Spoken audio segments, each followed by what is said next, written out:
လောကမှာအမျက်ဆုံးမြင်ခြင်းဆိုတာရှိတယ်တဲ့မြင်တော့မြင်နေကြတာပဲမျက်စိနှလုံးပါတဲ့လူတိုင်းအာယုံမျိုးမျိုးကိုမြင်နေကြတယ်မဟုတ်လားအဲ့ဒီမြင်ခြင်းတကားထဲမှာအမျက်ဆုံးမြင်ခြင်းဆိုတာလောကမှာရှိပါတယ်တဲ့အဲ့ဒီအမျက်ဆုံးမြင်ခြင်းဆိုတာဘာလဲဆိုရင်မြတ်စွာဘုရားကိုဖူးမြင်ရတယ်မြတ်စွာဘုရားရဲ့အရိယာတာဝကသူတော်ကောင်းအစစ်မှန်တန်ဃာတွေကိုဖူးမြင်ရတယ်ဆိုရင်အဲ့ဒါအမျက်ဆုံးမြင်ခြင်းပါပဲတဲ့မြတ်စွာဘုရားကဒတ္တနာနုတ္တရိယလို့ပါဠိမှာဒီလိုသုံးထားတယ်။ဘာကြောင့်အဲ့ဒီအမြင်ကိုအမျက်ဆုံးမြင်ခြင်းလို့မြတ်စွာဘုရားပြောရတယ်လေအကြောင်းပြချက်ကလေးကစိတ်ဝင်စားစရာကောင်းတယ်။သတ္တနံဝိသုဒ္ဓိယသောကပရိဒေဝနသမဒိကမာယဒုက္ခဒေါမနတနာအဋ္ဌင်္ဂမာယညာယတအဓိကမာယနိဗ္ဗာနတသစ္စည်းကိရိယာယအကြောင်းပြချက်မြတ်စွာဘုရား9မျိုးပြထားမြတ်စွာဘုရားကိုဖူးမြင်ရခြင်းကြောင့်မြတ်စွာဘုရားရဲ့အရိယာတာဝကသူတော်ကောင်းအစစ်မှန်တန်ဃာတော်တွေကိုဖူးမြင်ရခြင်းကြောင့်အဲ့ဒီဖူးမြင်ရတဲ့တတ္တဝါသည်ကိလေသာခတ်သိမ်းမှစင်ကြယ်နိုင်တဲ့အကျိုးကိုရနိုင်တယ်နော်သောကပရိဒေဝဆိုတဲ့စိုးရိမ်ခြင်းငိုကြွေးခြင်းတွေကလွန်မြောက်နိုင်တယ်ဒုက္ခဒေါမနတလို့ခေါ်ရတဲ့ကိုယ့်ရဲ့ဆင်းရဲခြင်းစိတ်ရဲ့ဆင်းရဲခြင်းကိုကျော်လွှားသွားနိုင်တယ်ညာယတအဓိကမာယမဲ့ဉဏ်ကိုရနိုင်တယ်သစ္စာလေးပါးထိုးထွင်းသိမြင်နိုင်တယ်ပေါ့နိဗ္ဗာနတသစ္စည်းကိရိယာယနိဗ္ဗာန်ကိုမျက်မှောက်ပြုနိုင်တယ်အကျိုးတရားဘယ်နှပါလဲ9ပါးပြထားတယ်အင်မတန်လေးနဲ့ပါတယ်နော်ဒကာကြီးမိုက်ကြီးဒီပြင်ကြောင်မျိုးစုံတွေကိုမြင်နေရတာသားကိုမြင်ရတယ်သမီးကိုမြင်ရတယ်မိမိရှေ့မှာရှိတဲ့မြင်ကွင်းမျိုးမျိုးကိုမြင်နေရတယ်ဆိုတာအကျိုးမဲ့သောမြင်ခြင်းမမြတ်သောမြင်ခြင်းလို့မြတ်စွာဘုရားဒီလိုပြောတယ်ဘုရားကိုမြင်ရတယ်ဘုရားရဲ့အရိယာသတိသားတာဝကကိုမြင်ရခြင်းသည်ဒီခုနကပြောခဲ့တဲ့အကျိုးတရား9ပါးရရှိလက်တန့်ဖြစ်တဲ့အတွက်ကြောင့်အမျက်ဆုံးမြင်ခြင်းတဲ့ခုချိန်မှာမြင်နေရတယ်မို့လားဒကာကြီးဒီမိုင်းများဒါလေးကိုအမြဲတမ်းအာယုံပြုနိုင်ဖို့အတွက်မှတ်သားထားရမယ်ဟုတ်လားအေးနောက်အမျက်ဆုံးကြားခြင်းတဲ့နားထဲကိုအတန်မျိုးစုံတော့ဝင်နေတာပဲနော်ဒကာကြီးမိုင်းများနားဆိုတာလည်းပိတ်ထားလို့ရတဲ့အရာမှမဟုတ်ဖဲကိုအဲ့ဒီလိုအမျက်ဆုံးကြားခြင်းဆိုတာဘာလဲဆိုမြတ်စွာဘုရားဟောကြားတဲ့တရားတော်ကိုဖြစ်စေမြတ်စွာဘုရားရဲ့တရားတော်တွေကိုတပည့်တာဝကတွေကတဆင့်ဟောပြတဲ့တရားသံကိုဖြစ်စေကြားရခြင်းသည်အမျက်ဆုံးကြားခြင်းပဲဒီပြင်ကြားခြင်းတွေကတော့မမြတ်သောကြားခြင်းအကျိုးမဲ့သောကြားခြင်းတန်တရားဝတ်ကိုမငြီးငွေ့စေနိုင်တဲ့ကြားခြင်းတနည်းအားဖြင့်တန်တရားရှိမဲ့ဒုက္ခတွေပွားလာစေမဲ့ကြားခြင်းနော်ဒကာကြီးမိုက်များအဲ့တော့အမြဲတမ်းကြားတော့ကြားနေရတယ်ဘယ်အကြားကအမျက်ဆုံးလဲလို့မေးရင်တရားသံကိုကြားရခြင်းသည်အမျက်ဆုံးသောအကြားခုပြည့်စုံနေတယ်နော်ဒကာကြီးမိုက်များအေးဘာကြောင့်လဲခုနတုန်းကအကျိုးတရား9မျိုးကိုပဲမြတ်စွာဘုရားအကြောင်းပြတယ်လောဘဒေါသမောဟအငြိအကျေးကင်းမေသောကပရိဒေဝငြိမ့်မေဒုက္ခဒေါမနတချုပ်မေမဲ့ဉဏ်ဖူဉဏ်ကိုရပြီးတော့နိဗ္ဗာန်ကိုမျက်မှောက်ပြုရမယ်ဒီအမျက်ဆုံးကြားခြင်းကြောင့်ဟုတ်လားအေးအမျက်ဆုံးမြင်ခြင်းရဲ့အမျက်ဆုံးကြားခြင်းရဲ့အမျက်ဆုံးလက်ဆိုတဲ့အမျက်ဆုံးရခြင်းရဲ့တတိယမြောက်အမျက်ဆုံးကဘာလဲဆိုတော့အမျက်ဆုံးရခြင်းပါဠိလိုတော့လာဘာနုတ္တရိယလို့သုံးထားရတယ်ရတယ်သားရတယ်သမီးရတယ်လင်ရတယ်မယားရတယ်ဥစ္စာရတယ်မှားယွင်းတဲ့အယူဝါဒမှာယုံကြည်မှုတတ္တတရားကိုရတယ်ရခြင်းတွေလောကမှာအမျိုးမျိုးရှိတယ်တဲ့အဲ့ဒီရခြင်းတွေထဲမှာမြတ်စွာဘုရားကိုဖြစ်စေမြတ်စွာဘုရားရဲ့တပည့်အရိယာတာဝကကိုဖြစ်စေယုံကြည်မှုတတ္တတရားကိုရခြင်းသည်အမျက်ဆုံးသောရခြင်းပဲတဲ့ဒကာဓမ္မတို့နေ့တိုင်းရှားနေတာနေ့တိုင်းတစ်စုံတစ်ခုတော့ရမှာပဲနော်ဟင်ဒကာမကြီးတွေရတယ်မို့လားမရှားဘဲနဲ့စားတော့လို့ဖြစ်လို့လားရှားတယ်ဆိုတာရခြင်းလို့ပဲမို့လားအဲ့ဒီရခြင်းအမျိုးမျိုးတွေထဲမှာဘယ်အရာကိုရခြင်းဒီအမျက်ဆုံးသောရခြင်းနဲ့လေတရားတရားကိုရခြင်းဒီအမျက်ဆုံးသောရခြင်းဘာကြောင့်လဲဒီခုနကပြောခဲ့တဲ့အကျိုးတရား9ပါးရမှာမို့လို့သဘောပေါက်တယ်နော်ဘယ်နှခုရှိသွားပြီလဲအမျက်ဆုံးဘယ်နှခုရှိသွားပြီလဲ3မျိုးရှိသွားပြီအမျက်ဆုံးမြင်ခြင်းရဲ့အမျက်ဆုံးကြားခြင်းရဲ့အမျက်ဆုံးကြားခြင်းရဲ့ဟုတ်လားအေးနောက်သရုပ်ဓမြောက်ကပါလဲအမျက်ဆုံးသောသင်ယူမှုမွေးတွေကစလူတွေဟာသင်ကြားနေရတယ်ကလေးလေးစကားပြောသင်ရတယ်လမ်းလျှောက်သင်ရတယ် နည်းနည်းနားလည်လာပြီ5 နှစ်ရောက်လာပြီဆိုတော့မူကြိုเจ้าအပ်ပြီးတော့ဘာလုပ်ကြရတာလဲသင်ပေးကြရတယ်အခုလည်းပဲအသက်ကြီးလာသည်ထိသင်ကြားနေရတုံးမဲဘဝအကြောင်းတွေကိုဘာမှနားမလည်သေးဘူးတရားဓမ္မတို့ဦးဇင်းတို့တွေလေဟုတ်လားဒီဘဝဆုံးသည်အထိလည်းသင်ကြားနေရအောင်မယ်နောက်ဘဝလည်းသင်နေရအောင်မယ်ကိလေသာမကုန်မချင်းသင်ကြားเสียရဆိုတာမကုန်သေးဘူးလောကမှာပြောတတ်ဖို့ဆိုတတ်ဖို့နေတတ်ဖို့ထိုင်တတ်ဖို့သွားတတ်လာတတ်စားတတ်တောက်တတ်ကျေပြန့်လိုက်တဲ့ပညာရက်တွေအများကြီးရှိတယ်နော်ဒီကကြီးမိုက်မြအဲ့ဒီသင်ယူမှုတွေအလေးပေးပြီးတော့ဒီကနေ့ခေတ်ကြီးမှာလုပ်နေကြတယ်နော်အဲ့ဒီသင်ယူမှုတွေကသင်ယူမှုတွေမှာဘယ်သင်ယူမှုကအမျက်ဆုံးသင်ယူမှုလဲတဲ့လွန်ကဲတဲ့သီလဆိုတာဘာလဲလို့အဲ့ဒါသင်ရမယ်တဲ့လွန်ကဲတဲ့သမာဓိဆိုတာဘာလဲလွန်ကဲတဲ့ပညာဆိုတာဘာလဲ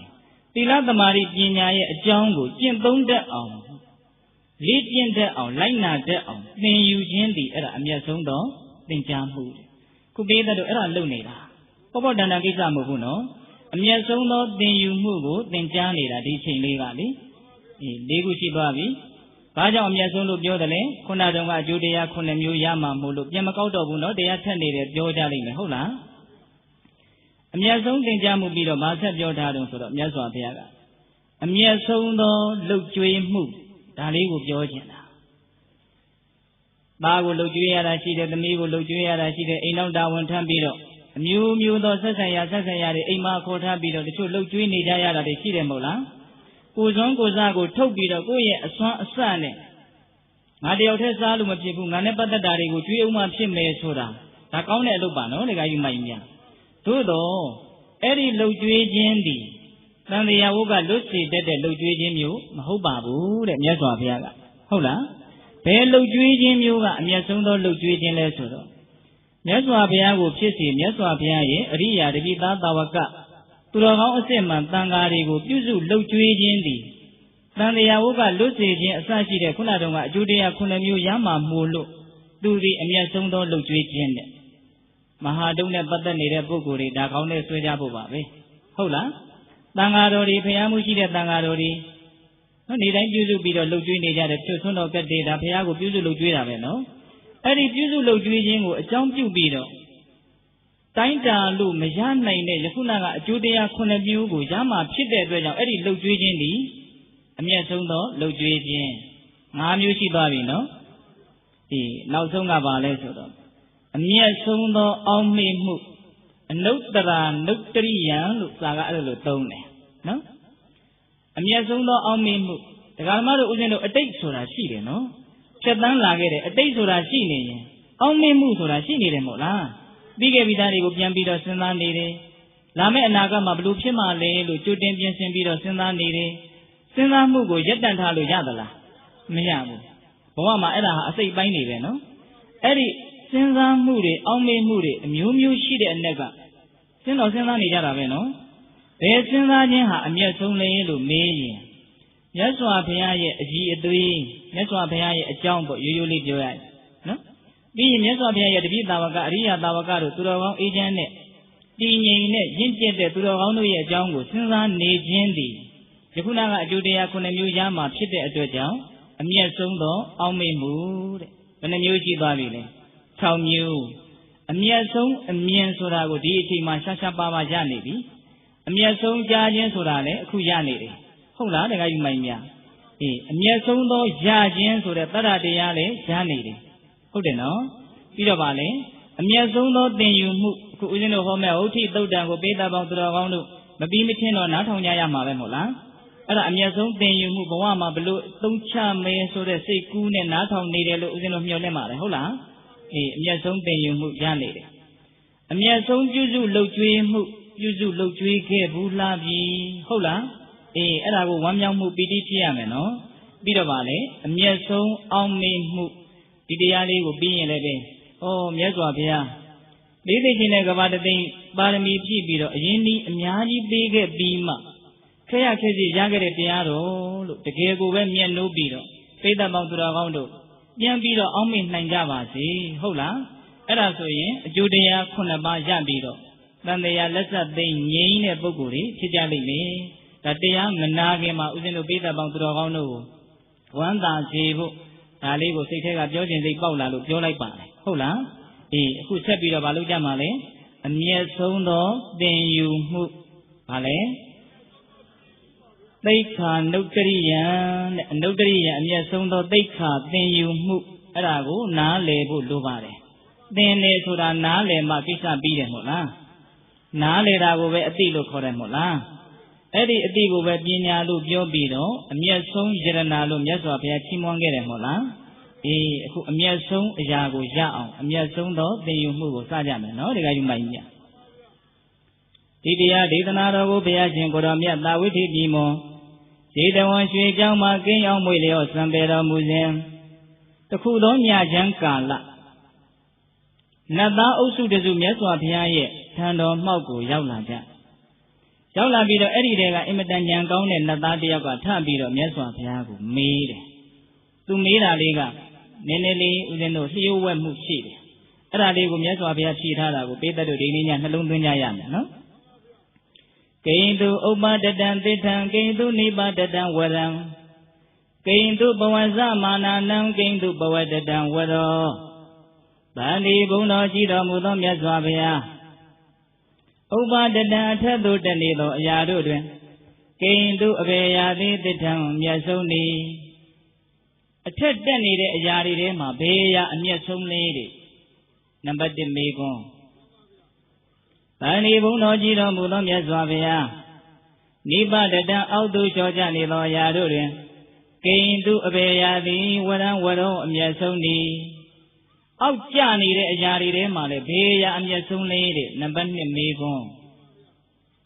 ကိဉ္တုပဝဇ္ဇမာနာနံပဝဇ္ဇမာနာနံခြေဖြင့်သွားတဲ့သောတတ္တဝါတို့တွင်ကိဉ္တုအဘေတတ္တဝါသည်သစ္ထံမျက်ဆုံးနေတရွေ့ရွေ့သွားလာတတ်ကြတဲ့တတ္တဝါတွေကြားထဲမှာဘေတတ္တဝါသည်အမျက်ဆုံးလေးတွေနံပါတ်3မေခွန်းကိဉ္တုပဝဇ္ဇမာနာနံကိဉ္တုပဝတတံဝရောကိဉ္တုဘေတုသည်ပဝတတံအမျက်ဆုံးသောစကားကိုပြောကြားတတ်သူတို့တွင်ကိဉ္တုအဘေတုသည်ဝရောအမျက်ဆုံးသည်အမျက်ဆုံးသောစကားကောင်းကိုပြောကြားတတ်သူတို့တွင်ဘယ်သူသည်အမျက်ဆုံးလဲတဲ့နံပါတ်4မေခွန်းဒီမေခွန်း4ခုကိုပိဿပေါင်းသူတော်ကောင်းတို့ဘဝအတွက်အသုံးချမယ်ဆိုတဲ့စိတ်နဲ့အဖြေကိုနားဆွင့်ကြရမယ်နော်အထက်တက်နေတဲ့အရာထဲမှာဘယ်အရာအမျက်ဆုံးလဲအောက်ကျနေတဲ့အရာတွေမှာဘယ်အရာအမျက်ဆုံးလဲခြေဖြင့်သွားတတ်သောတတ္တဝါတို့တွင်ဘယ်တတ္တဝါအမျက်ဆုံးလဲစကားကောင်းကိုပြောကြားတတ်သူတို့တွင်ဘယ်သူသည်အမျက်ဆုံးလဲမေခွန်းဘယ်နှခုလဲ4ခွန်း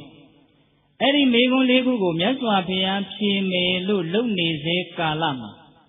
မြတ်စွာဘုရားမဖြေခင်ကလေးမှာအဲ့ဒီနတ်သားအုပ်စုတွေကနတ်သားတစ်ယောက်ကလူတက်လုပ်ပြီးတော့လူမဟုတ်တော့လူတက်လို့ပြောဖို့တော့ခက်တယ်ပေါ့နော်ဟုတ်လားသူကထပြီးတော့အရင်ဖြေပြတယ်သူတွေးတာလေးကိုသူကလည်းပဲပြောပြတာသူ့ဟာလေးလည်းထိုက်တဲ့လောက်တော့ဒိဋ္ဌိရှိတယ်လို့ထင်တယ်အဲ့ဒါလည်းဘ ഹു တုတ္တဈာပြမှတ်ရမယ်နော်ဒကာကြီးမိုင်မြသူ့ရဲ့စိတ်ကူးထဲမှာပေါ်လာတာလေးကိုသူကလည်းရိုးသားသားပြောပြတာသို့တော့နတ်သားကကိလေသာကင်းတဲ့ပုဂ္ဂိုလ်မဟုတ်လေတော့တရားအလုံးကိုသိတဲ့ပုဂ္ဂိုလ်မဟုတ်လေတော့သူပြောတဲ့စကားတွေထဲမှာချွတ်ယွင်းချက်တွေကိုဦးဇင်းတို့ဉာဏ်နဲ့တွေးကြည့်ရင်တောင်တွေ့နေရတယ်အဲ့ဒါလေးကိုလည်းရှာရင်းနဲ့နားထောင်ကြည့်အဲ့ဒီ၄ခု၄ခုကိုနတ်သားကဘလို့ဈာတဲ့ကနေထားဖြေလေဆိုတော့ဒီဇံဥပ္ပတတံသစ္ထံဟုတ်တိနိပါတတံဝရံ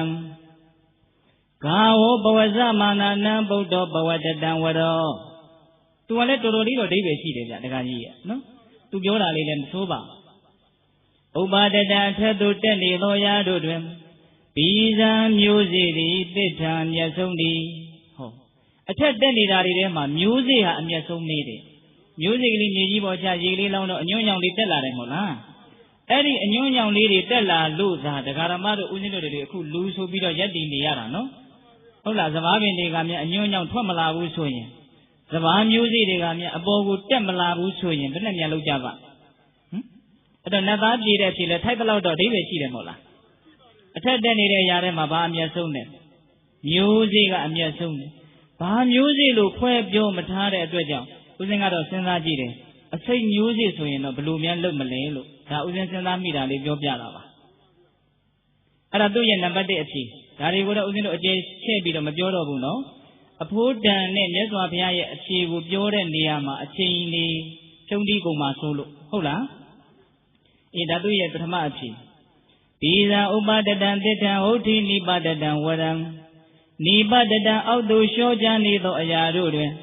ဟုတ်တိမူရေမူပေါက်သည်ဝရံဝရောအမျက်ဆုံးသည်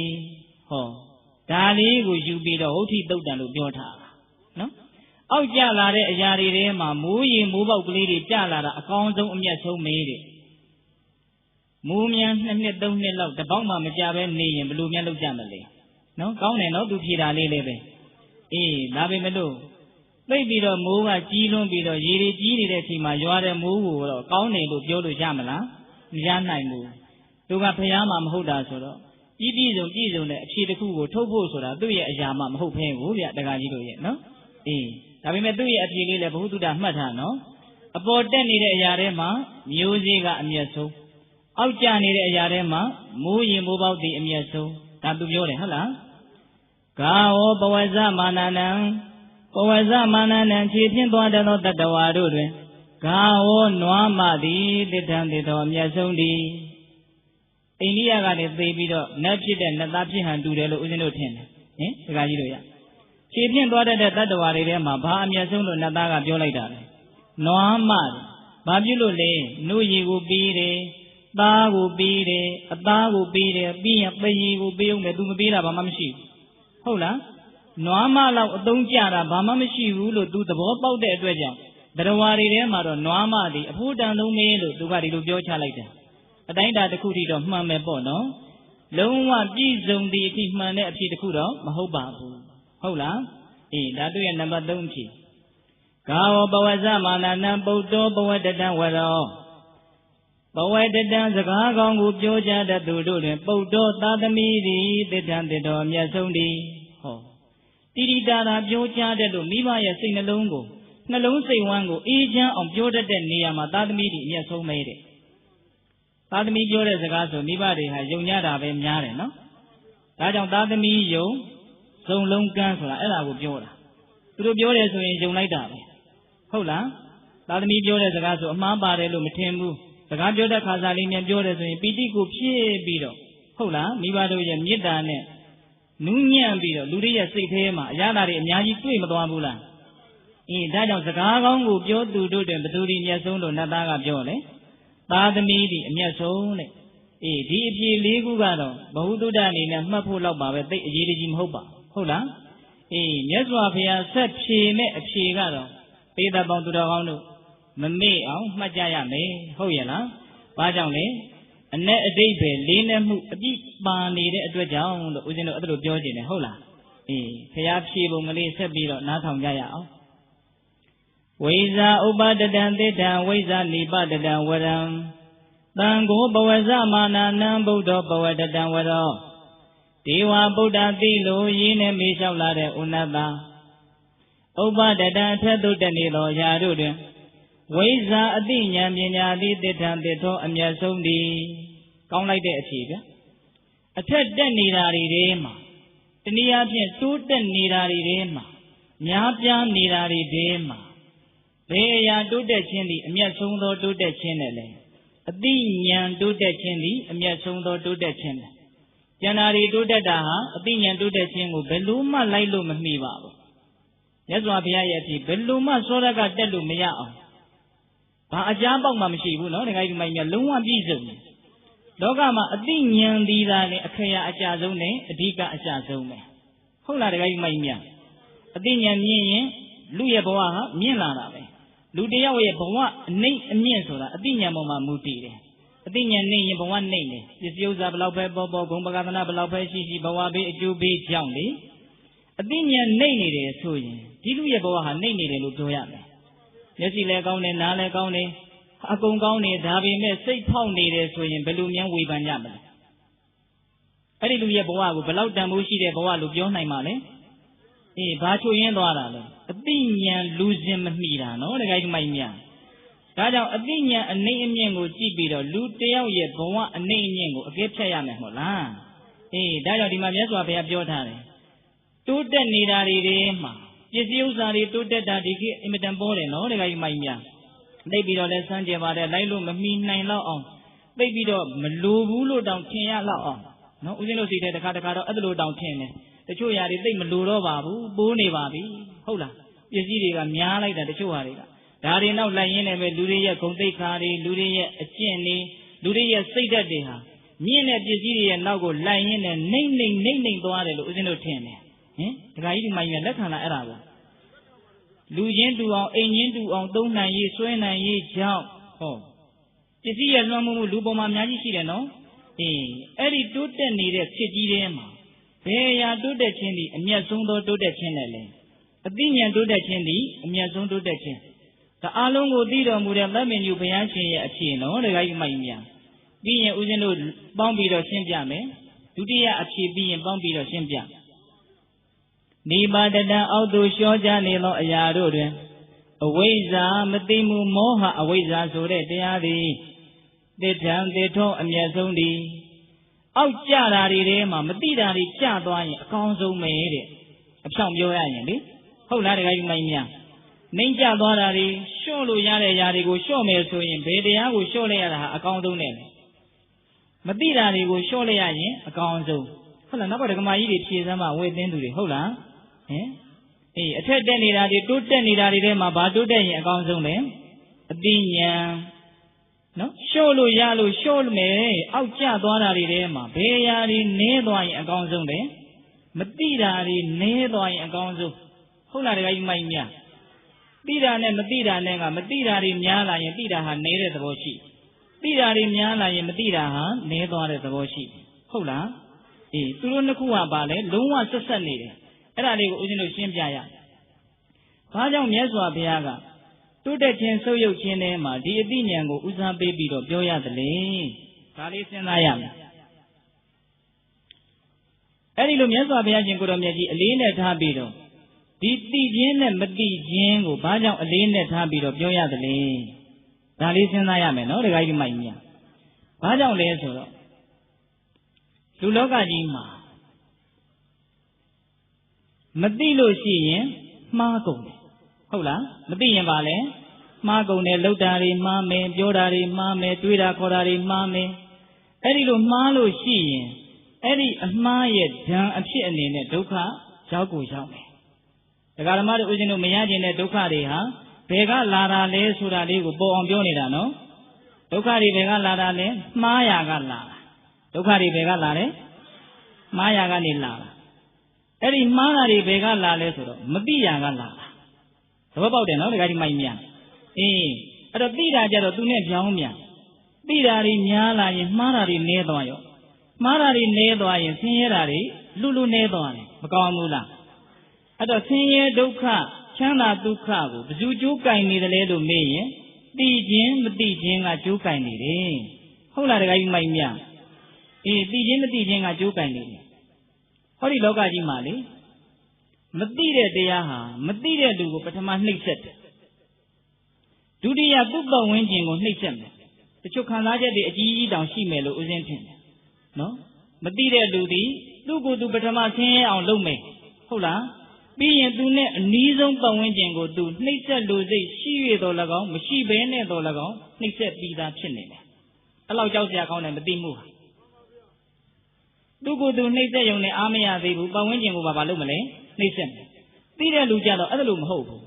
သူကိုယ်သူချမ်းသာအောင်သူအရင်လုပ်မယ်ပြီးရင်သူ့ပတ်ဝန်းကျင်ကိုချမ်းသာအောင်လုပ်ပြီးသားဖြစ်တယ်မကောင်းဘူးလားအဲ့တော့လောကကြီးမှာဆင်းရဲတာတွေမှန်သမျှသည်မသိမှုကလာတာနော်တခါကြီးမိုင်းမြဆင်းရဲတာတွေမှန်သမျှဘယ်ကလာမသိမှုကလာတာချမ်းသာတာတွေမှန်သမျှဘယ်ကလာသိမှုကလာတာနော်မသိတာများအင်မတန်ကြောက်စရာကောင်းတယ်ဒါလောကီလိုလဲလူငယ်တွေစဉ်းစားကြည့်ပါနော်သိဖို့ဘလောက်အရေးကြီးသလဲစားတတ်တောက်တတ်ဖို့မလိုဘူးလားသွားတတ်လာတတ်ဖို့မလိုဘူးလားပြောတတ်ဆိုတတ်ဖို့မလိုဘူးလား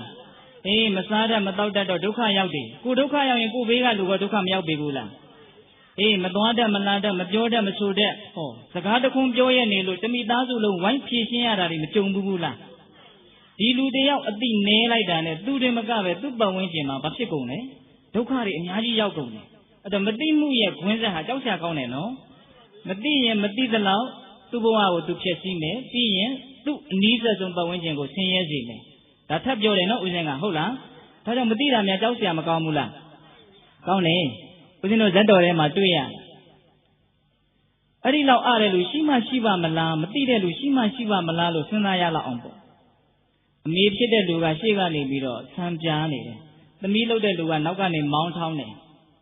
ဒီမှာတော့မောင်းလို့ဆံပြားတာတို့ဆိုတာကရှိမှာမဟုတ်ဘူးနော်တခါကြီးဟုတ်လားအဲ့လိုမောင်းထောင်းရင်းနဲ့သမီးကရှေ့ကဆံပြားနေတဲ့အမေကိုလှမ်းကြည့်တယ်မောင်းကလေးနားတော့လှမ်းကြည့်တော့ဘာဖြစ်လို့ဆိုတော့အမေရဲ့နှစ်ဖူးမှာရှင်ကကိုက်နေတာမအေကဆံပြားနေတာဆိုတော့မသိဘူးမသိတော့သမီးဖြစ်တဲ့လူကအမေကိုကိုက်ရကောင်းလားဆိုဒီချင်းကိုစိတ်တူတယ်ဟုတ်လားစိတ်တူတယ်အဲ့တော့ဘာထလို့တုံးဆိုတော့အနာနာမှာရှိတဲ့မောင်းချောင်းနဲ့အဲ့ဒီချင်းကိုအားရှိအားကုန်ရိုက်ချလိုက်တယ်တဲ့ဟုတ်လားအဲ့ဒီတော့ချင်းဘာဖြစ်သွားလဲချင်းသေးသွားတယ်လူဘောဘယ်လိုနေမလဲစဉ်းစားကြည့်ပေါ့ဟုတ်လားတခါကြီးမိုက်မယ်အဲ့ဒါဇတ်တော်ထဲမှာတွေ့ရတယ်ဒါကြောင့်ဒီခေတ်ကြီးမှာအဲ့လောက်အားတဲ့လူတော့မရှိဘူးပေါ့သို့တော်လည်းပဲချင်းကိုရိုက်မယ်ဆိုပြီးတော့အမေကိုရိုက်တယ်လို့မျိုးမသိတဲ့လူတွေရဲ့လောက်ရဟာအဲ့လိုမျိုးဖြစ်နေတာမျိုးကြုံမှုကြလိမ့်မယ်လို့ထင်တခါကြီးမိုက်မြဒါကြောင့်မသိတာဟာဒါအခြေခံလေးကိုဦးဇင်းကပြောပြတာနော်သိတာကြတော့ပြောင်းပြန်သူကသိမှုကြတော့သူကပြောင်းပြန်တယ်သူကိုယ်တိုင်လည်းနားလေတယ်သိချင်းရဲ့ရတာကိုခံစားလို့ရတယ်သူ့ရဲ့ပတ်ဝန်းကျင်ကိုသူဟာကယ်တင်ပြီးသားလည်းဖြစ်တယ်အင်မတန်ကောင်းတယ်ဦးဇင်းတို့ဘုရားအလောင်းလေဒီနေ့ဇလန်လေးအတူကလေးပြောပြမယ်ဘုရားအလောင်းတစ်ခုသောဘဝမှာတပည့်တွေနဲ့ကုံတွေသွားရင်းနဲ့တောအုပ်တစ်ခုတည်းကိုရောက်တယ်ရောက်တော့သူတို့လှဲတွေပါတွေချွတ်ပြီးတော့နားကြတာပေါ့အဲ့ဒါလို့နားရင်းနဲ့ဘုရားလောင်းကပြောတာဟေးတိုးထဲမှာငါ့ကိုမပြောဘဲနဲ့ဘာသီးမှမစားနဲ့ဘာရွက်မှမင်းတို့မစားကြနဲ့ဒီလိုမှားထားတယ်ဘုရားလောင်းကဒါပေမဲ့လို့ဘုရားလောင်းမသိအောင်သူ့ရဲ့တပည့်တွေကအဲ့ဒီတရက်ပင်ကတရက်သီးမှဲ့မှဲ့ဝင်းဝင်းတွေကိုဆွတ်ပြီးတော့စားတယ်စားလဲပြီးတော့အဲ့ဒီလူတွေအကုန်လုံးလဲတယ်အဲ့ဒီတော့မှဘုရားလောင်းကသိတော့ဟာမင်းတို့ဘာလို့စားတော့အဲ့ဒါနဲ့အဲ့ဒီတရက်ပင်ကိုကြည့်ပြီးတော့ဘုရားလောင်းကနောက်လူတွေတယောက်မှမစားကြနဲ့အရင်စားမိတဲ့လူကိုသေးအရင်တိုက်တယောက်မှအပြည့်အစည်းမရှိအောင်ဟုတ်လားလုပ်ပြီးတော့ဒါတရက်ပင်မဟုတ်ဘူးဟာတရက်သီးသီးနေတာဝါဝင်းနေတာအနက်ကလည်းတရက်သီးအရသာပဲအရသာကလည်းတရက်သီးအရသာအနက်ကလည်းတရက်သီးအနက်ပဲဘာကြောင့်တရက်သီးမဟုတ်တယ်လဲအဲ့ဒီမှာဘုရားလောင်းကမင်းတို့တတိထကြကြည့်ဟောဒီနာမှာရွာရှိတယ်တဲ့ရွာနဲ့မနီးမဝေးတယ်ပြီးတော့ဒီတရက်ပင်ဟာတိတ်ပြီးတော့အတက်ခက်တဲ့တရက်ပင်လည်းမဟုတ်ဘူးနှိမ့်နှိမ့်ကလေးတီးနေတာလည်းဝါဝင်းနေအောင်တီးနေတယ်အဲ့ဒါဒီမှာဒီနားမှာရွာရှိရတဲ့နဲ့ဒီတရက်တီးဒီလိုရှိနေတာမစားကောင်းလို့လူတွေလာပြီးတော့မဆွတ်တာပေါ့ဟောသူ့ရဲ့စဉ်းစားမှုလေးနော်ဒကာကြီးတို့မိုင်းများရွာနီးနေတယ်ပြီးတော့တဲပင်ကအတက်ခက်လို့ဟာတက်မရလို့ဆိုရင်လည်းအဲ့လိုမဟုတ်ဘူးနှိမ့်နှိမ့်ကလေးတီးနေတာအဲ့ဒီတော့ဧကန္တဒီရွာကလူတွေဟာဒီအတီးဟာအစိတ်သီးဖြစ်ရတဲ့ဆွတ်လည်းမဆွတ်ဘူးသူတို့လည်းမစားဘူးဆိုတော့ဒါထောင်ချောက်တစ်ခုဖြစ်နိုင်တယ်ဘုရားလောင်းစဉ်းစားတာနော်ဒကာကြီးမိုက်မြအဲ့ဒါထင်တဲ့အတိုင်းပဲခဏနေတော့ရွာသားတွေအကုန်လုံးရောက်လာကြတယ်ဘာလို့ရောက်လာတော့ဆိုဒီလူတွေသေးပြီးထင်လို့ပစ္စည်းတွေယူရအောင်လို့လာကြတာဟုတ်လားသူတို့ကဒီအစိတ်ပင်ကိုထောင်ချောက်ထားတာထောင်ချောက်ထားပြီးတော့ဒီနားရက်တဲ့ကုန်တွေဒါကိုဘူးမသိပါမသိတချို့လဲအုပ်စုသေးသေးလေးတွေတချို့လဲပဲခရီးသွားလေးတွေစားပြီးတော့လဲသူတို့ပါတဲ့ပစ္စည်းလေးယူမသားလောင်းမြုပ်ပြီးတော့သူတို့ကအဲ့ဒီနီးနဲ့အဲ့ဒီရွာကတွက်ချီကိုက်နေတာအဲ့ဒီမှာဘုရားလောင်းကနံပါတ်1ရွာနဲ့နီးတယ်ဒီတရတိရှိနေတယ်နံပါတ်2အတက်မခတ်ဘူးဒီလောက်စားရကောင်းတဲ့တရတိဟာဒီနီးနီးလေးနေရာမှာရှိနေတာဒီဒါထူးခြားမှုပဲသူ့ရဲ့စဉ်းစားမှုမကောင်းဘူးလားတခါကြီးမိုက်မြကောင်းတယ်အဲ့ဒီအသိဉာဏ်ကြောင့်သူ့ရဲ့နောက်လိုက်တွေဟာချမ်းသာရမရဘူးလားရတယ်ဒါကြောင့်လောကီလိုလည်းပဲစားတဲ့နဲ့မစားတဲ့ဘူးသွားတဲ့နဲ့မသွားတဲ့ဘူးပြောတဲ့နဲ့မပြောတဲ့ဘူးဒါတွေကိုနားလည်ဖို့မလိုဘူးလားလိုတယ်အဲ့ဒီလိုအခြေခံအသိကစပြီးတော့သိရမယ်နော်ဒီကကြီးမိုက်များမပြောတဲ့စကားပြောလိုက်ရင်တစ်ချက်တည်းအသက်ထွက်နိုင်နေဦးဇင်းတို့ဇတ်တော်တစ်ခုထဲမှာရှိတယ်ဘုရားလာအုပ်ချုပ်တဲ့ယသိတွေတိုးထဲမှာနေကြတာအဲ့ဒီလိုနေရင်လည်းဒီနေ့တော့စိတ်အင်မတန်တူပြီးတော့ယောဂအင်မတန်ကြီးတဲ့ယသိတစ်ပါးကသူ့နေရာလေးမှာသူထင်းခွဲနေတာပေါ့စိတ်မနိုင်တနိုင်မှပြီးတော့ထင်းလုံးကမကွဲနိုင်ဘူးတော်တော်နဲ့အဲ့ဒီအချိန်မှာပဲနေရာတကာဆရာလှုပ်တဲ့ယသိတယောက်ရောက်လာတယ်ရောက်လာပြီးတော့ဖြင်းလိုက်တဲ့လူကွာဖြင်းလိုက်တဲ့ယသိဒီနားလေးကဒီလိုခွဲပါလားဟောအဲ့ဒါလိုပြောတော့ဟိုလူကထင်းကိုခွဲမရလို့စိတ်တူနေတဲ့အချိန်နော်ဟုတ်လား အဲ့ဒီအချိန်မှာလာပြောတဲ့အတွက်ကြောင့်ထင်းလုံးကိုမခွဲဘဲနဲ့လာပြီးတော့ဆရာလုတ်တဲ့ယသိရဲ့ခေါင်းကိုခွဲချလိုက်တယ်စိတ်တူနေတဲ့အချိန်မှာဒါပြောရလားအဲ့ဒီလိုပြောလိုက်တဲ့အတွက်ကြောင့်ပိဋကရဲ့သူဘာဖြစ်ရလဲသိဆုံးသွားဟုတ်လားဒါကြောင့်စကားဆိုတာပါလေကျိုးသိမှပြောရတယ်ဟုတ်လားအခြေအနေကိုကြည့်ပြီးတော့မှန်သောစကားပင်ဖြစ်စေကမှုအတိုင်းကြည့်ပြီးတော့ပြောရတယ်သူပြောတာလေးကတော့အမှန်ပါပဲဟုတ်မှာပါပဲအဲ့ဒီအကြောင်းလေးလျှောက်ခွဲလိုက်ရင်ကွဲသွားမှာပဲသို့တော့ထင်းလုံးမကွဲပဲနဲ့ဘာကွဲသွားလဲခေါင်းကွဲသွားတယ်အဲ့ဒါနဲ့ဘုရားလောင်းကအဲ့ဒီနာရောက်လာပြီးတော့ဖြစ်မှဖြစ်ရလေရှားတစ်ချောင်းကိုမထိမ့်သိမ့်နိုင်တာနဲ့အသက်တစ်ချောင်းဆုံးရှုံးရတယ်ဒါနဲ့နေသမ်းမအောင်ဟောဒီနာကတောင်ဖို့မှနေတဲ့ခါရဲ့အတန်ကိုလည်းငါမကြားဘူးဘယ်ရောက်သွားတော့အဲ့ဒီတော့မှယသိတွေကပြောတယ်တဲ့အဲ့ဒီခါဟာတွန်ငိမ်မဟုတ်ဖဲနဲ့တွန်တဲ့အတွက်ကြောင့်မုတ်ဆိုးကကြားသွားပြီးတော့လာပြီးတော့ဖမ်းဆီးသွားပြီခေါ်သွားပြီတပ်ပစ်လိုက်အဲ့ဒီမှာဘုရားလောင်းကအခါမဟုတ်ဖဲနဲ့စကားပြောတဲ့လူသည်ဒီယသိနဲ့ဒီခါသေရတယ်လို့ရုပ်တရက်သေရတတ်တယ်တဲ့။ဘာပြောတာလဲ။ပြောတတ်ဆိုတတ်ဖို့အရေးကြီးတယ်အသိရှိဖို့နော်အသိရဲ့နယ်ပယ်ကအကျယ်ကြီးနော်တခါကြီးဒီမိုင်းများဒါကြောင့်အရာရာမသိသောပုဂ္ဂိုလ်သည်နံပါတ်1ကိုဆင်းရဲစေမယ်ပြီးရင်သူများကိုဆင်းရဲစေမယ်အရာရာသိသောနားလည်သောလိမ္မာသောပုဂ္ဂိုလ်သည်နံပါတ်1ကိုအစဉ်ပြေအောင်လုပ်နိုင်တာနဲ့တပြိုင်တည်းသူများကိုလည်းအစဉ်ပြေစေမယ်မကောင်းဘူးလားကောင်းတယ်ဒါအခြေခံလေးကိုပြောတာနော်ဒါထက်လေးနဲ့တာကိုပြောပြအဝိဇ္ဇာဘိကဝေပုဗ္ဗင်္ဂမအာကုတလနံဓမ္မနံသမပတ္တိယနဝဒေဝအာဟိရိကအနုတ္တပံဘိကဝေပိသလေးပါးจิตจิตသမီးတို့အဝိဇ္ဇာမတိခြင်းဆိုတဲ့အဝိဇ္ဇာတရားသည်အာကုတလနံဓမ္မနံအာကုသိုလ်တရားတို့၏ပုဗ္ဗင်္ဂမရှိသွားကောင်းဆောင်ကြီးသည်ဟောမတိမှုသည်မကောင်းမှုအလုံးတို့ရဲ့ခေါင်းဆောင်နဲ့နော်ဒကမာကြီးများအကုသိုလ်တွေဖြစ်ဆိုတာခေါင်းဆောင်ရှိတယ်ရှေ့ကနေသူကဆွဲသွားလို့အကုသိုလ်တွေကလိုက်ရတာသူ့ကြောင့်ဖြစ်တာမတိမှုခေါင်းဆောင်တို့အကုသိုလ်တွေဟာဘာဖြစ်ရတယ်လဲဒကာဓမ္မတို့ဦးဇင်းတို့ရဲ့တန်တမှာဖြစ်ပေါ်လာရတယ်ဒါကြောင့်မတိမှုသည်မကောင်းမှုအလုံးတို့ရဲ့ခေါင်းဆောင်ကြီးတဲ့အနွာဒေဝအာဟိရိကအနုတ္တပံအာဟိရိကအနုတ္တပံမကောင်းတာကိုပြုရမှာပြောရမှာရှင်မရှက်ခြင်းမကြောက်ခြင်းဆိုတဲ့အာဟိရိကအနုတ္တပတရားတို့သည်အနွဒေဝနောက်လိုက်မျှလာသည်ဟောမရှက်ခြင်းမကြောက်ခြင်းကနောက်ကနေသူကတွန်းအားပေးတယ်ရည်စည်တဲ့မြင်အောင်ကြည့်နော်အဝိဇ္ဇာကခေါင်းဆောင်ပြီးတော့ဆွဲခေါ်သွားတယ်ဘုစုကိုလည်းအကုသိုလ်တရားတွေကိုအဲ့ဒီအကုသိုလ်တွေကိုဒင်ပြီးကျက်ပြီးအင်အားရှိဖြစ်အောင်ဘုစုကတွန်းအားပေးနေတာလေနောက်ကမရှက်ခြင်းမကြောက်ခြင်းကတွန်းအားပေးနေတာတဲ့အာဟိရိကအနုတ္တပနော်တခါကြီးမိုင်းများမကောင်းတာလုပ်ရမှာမကောင်းတာပြောရမှာမကောင်းတာကြံရမှာအဲ့ဒီမကောင်းမှုအကုသိုလ်တရားတို့သည်ဆင်းရဲဒုက္ခကိုဖြစ်စေတဲ့နောက်ဆုံးအပေဒုက္ခကိုပေးတတ်တဲ့သူ့ထက်ကြောက်เสียကောင်းတဲ့အရာမရှိဘူးလို့မသိတဲ့အခါကျတော့အကုသိုလ်ကိုကြောက်သေးလားမကြောက်တော့ဘူးအဲ့ဒီအကုသိုလ်ကိုမကြောက်တာကိုဘာခေါ်မလဲအနုတ္တပပိဋကအကုသိုလ်ကိုမကြောက်တာဘာခေါ်မလဲအနုတ္တပမကြောက်ဘူးသူကဟုတ်လားမျက်စိကန်းနေတဲ့လူမပွေးနာသွားတယ်လို့မျိုးမြင်မှမမြင်နဲ့မကြောက်ဘူးလေအဲ့ဒါလိုပဲအကုသိုလ်ရဲ့အကျိုးတရားကိုမမြင်တဲ့အတွက်ကြောင့်မကြောက်ခြင်းဆိုတဲ့သဘောတရားဖြစ်လာတယ်မကြောက်မှတော့ရဲလုပ်ပြီပေါ့ဟုတ်လားအာဟိရိကဆိုတာဒီအကုသိုလ်တရားတွေဟာမြင့်မြတ်တဲ့တရားတွေမဟုတ်ဘူးသူတော်ဘာပစ္စည်းရခြင်းရတာသူများအသက်ကိုတတ်ခြင်းရတာလိန်ရတာညာရတာဟာတကယ်စင်စစ်မြင့်မြတ်သောပုဂ္ဂိုလ်တို့ရဲ့အလုံးမဟုတ်ဘူးဒါရှက်เสียလို့နားမလဲတော့ရှက်သေးလားမရှက်တော့ဘူးမရှက်တာကိုဘာခေါ်မလဲအာဟိရိကမရှက်တတ်တဲ့လူဘာကိုမရှက်တတ်တာလဲမကောင်းတာလုပ်ရမှာပြောရမှာကြံရမှာကိုမရှက်တယ်အဲ့ဒါလို့ရှက်ရကောင်းမှမသိကြောက်ရကောင်းမှမသိတဲ့စိတ်ဓာတ်သည်အကုသိုလ်တို့ရဲ့နောက်လိုက်တဲ့သူကနောက်ကနေအပေးနေတာဟုတ်လားတခါကြီးမိုင်းများခေါင်းဆောင်ကဘယ်သူတဲ့လဲအဝိဇ္ဇာအကုသိုလ်တွေမှာခေါင်းဆောင်ရှိပါတယ်ဘယ်သူလဲအဝိဇ္ဇာနောက်လိုက်ကဘယ်သူလဲမရှက်ခြင်းမကြောက်ခြင်းမရှက်ပါဘူးမကြောက်ပါဘူးဆိုမှတော့ပြုပြီပေါ့ပြောပြီပေါ့ဟုတ်လားဒါကြောင့်ဒကာဓမ္မဆိုဦးဇင်းတို့ဒုက္ခတွေအလုံးသည်အကုသိုလ်ကြောင့်ဖြစ်တယ်ဟုတ်လားအကုသိုလ်အလုံးသည်မသိမှုကြောင့်ဖြစ်တယ်ဒါကြောင့်မသိတာတွေရှော့ကျသွားရင်မကောင်းဘူးလား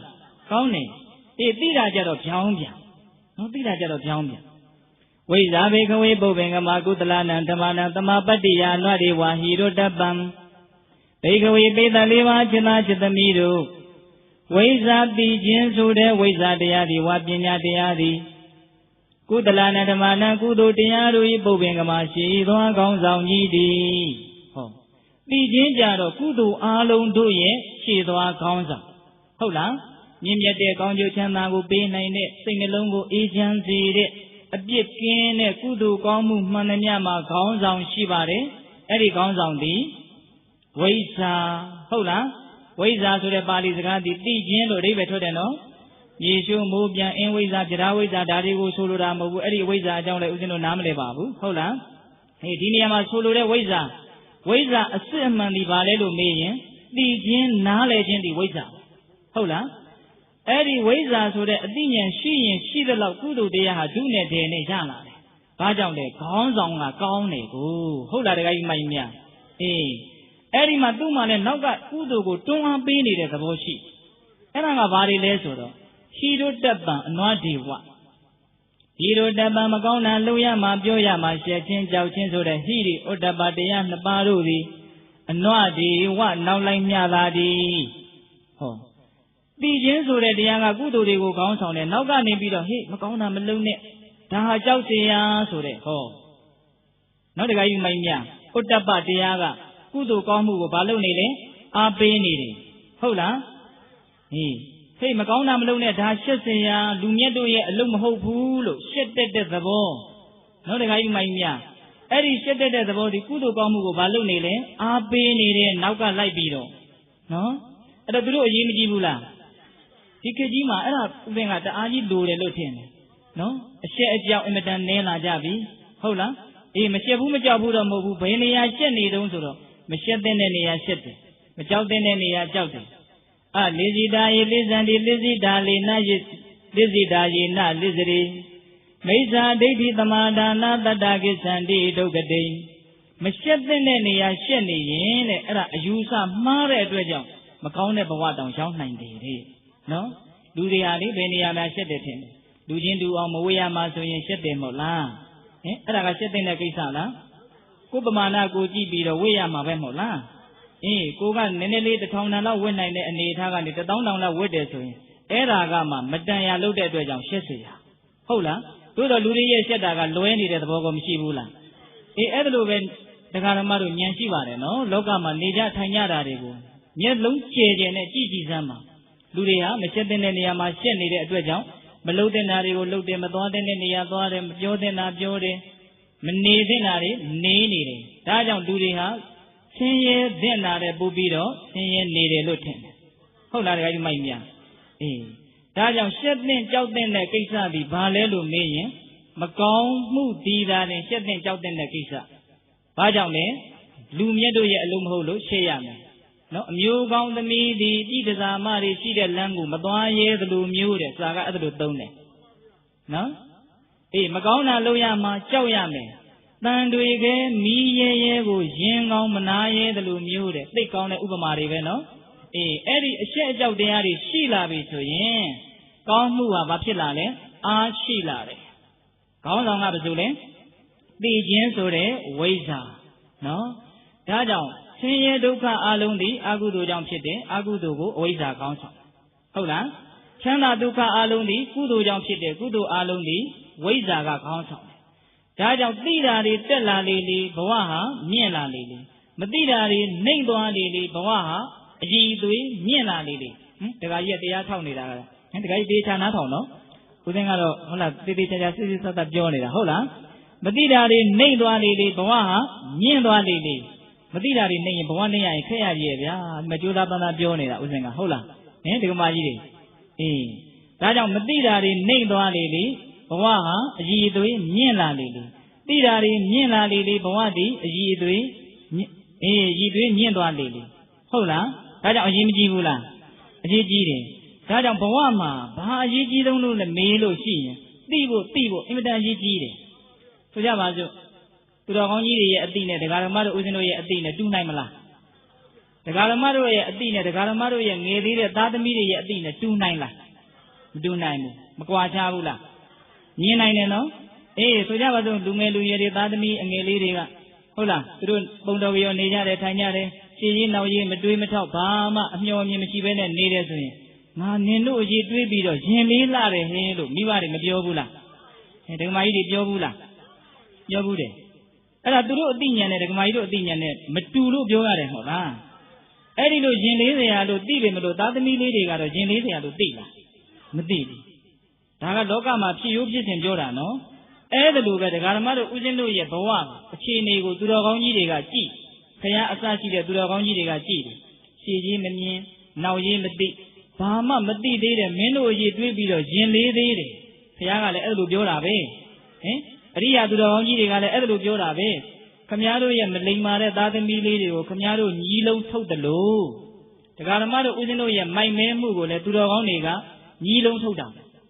အထင်သေးလို့ရှုံချခြင်းလို့ညီးလုံးထုတ်တာလားတနာတဲ့ကရုဏာကြောင့်ညီးလုံးထုတ်တာလား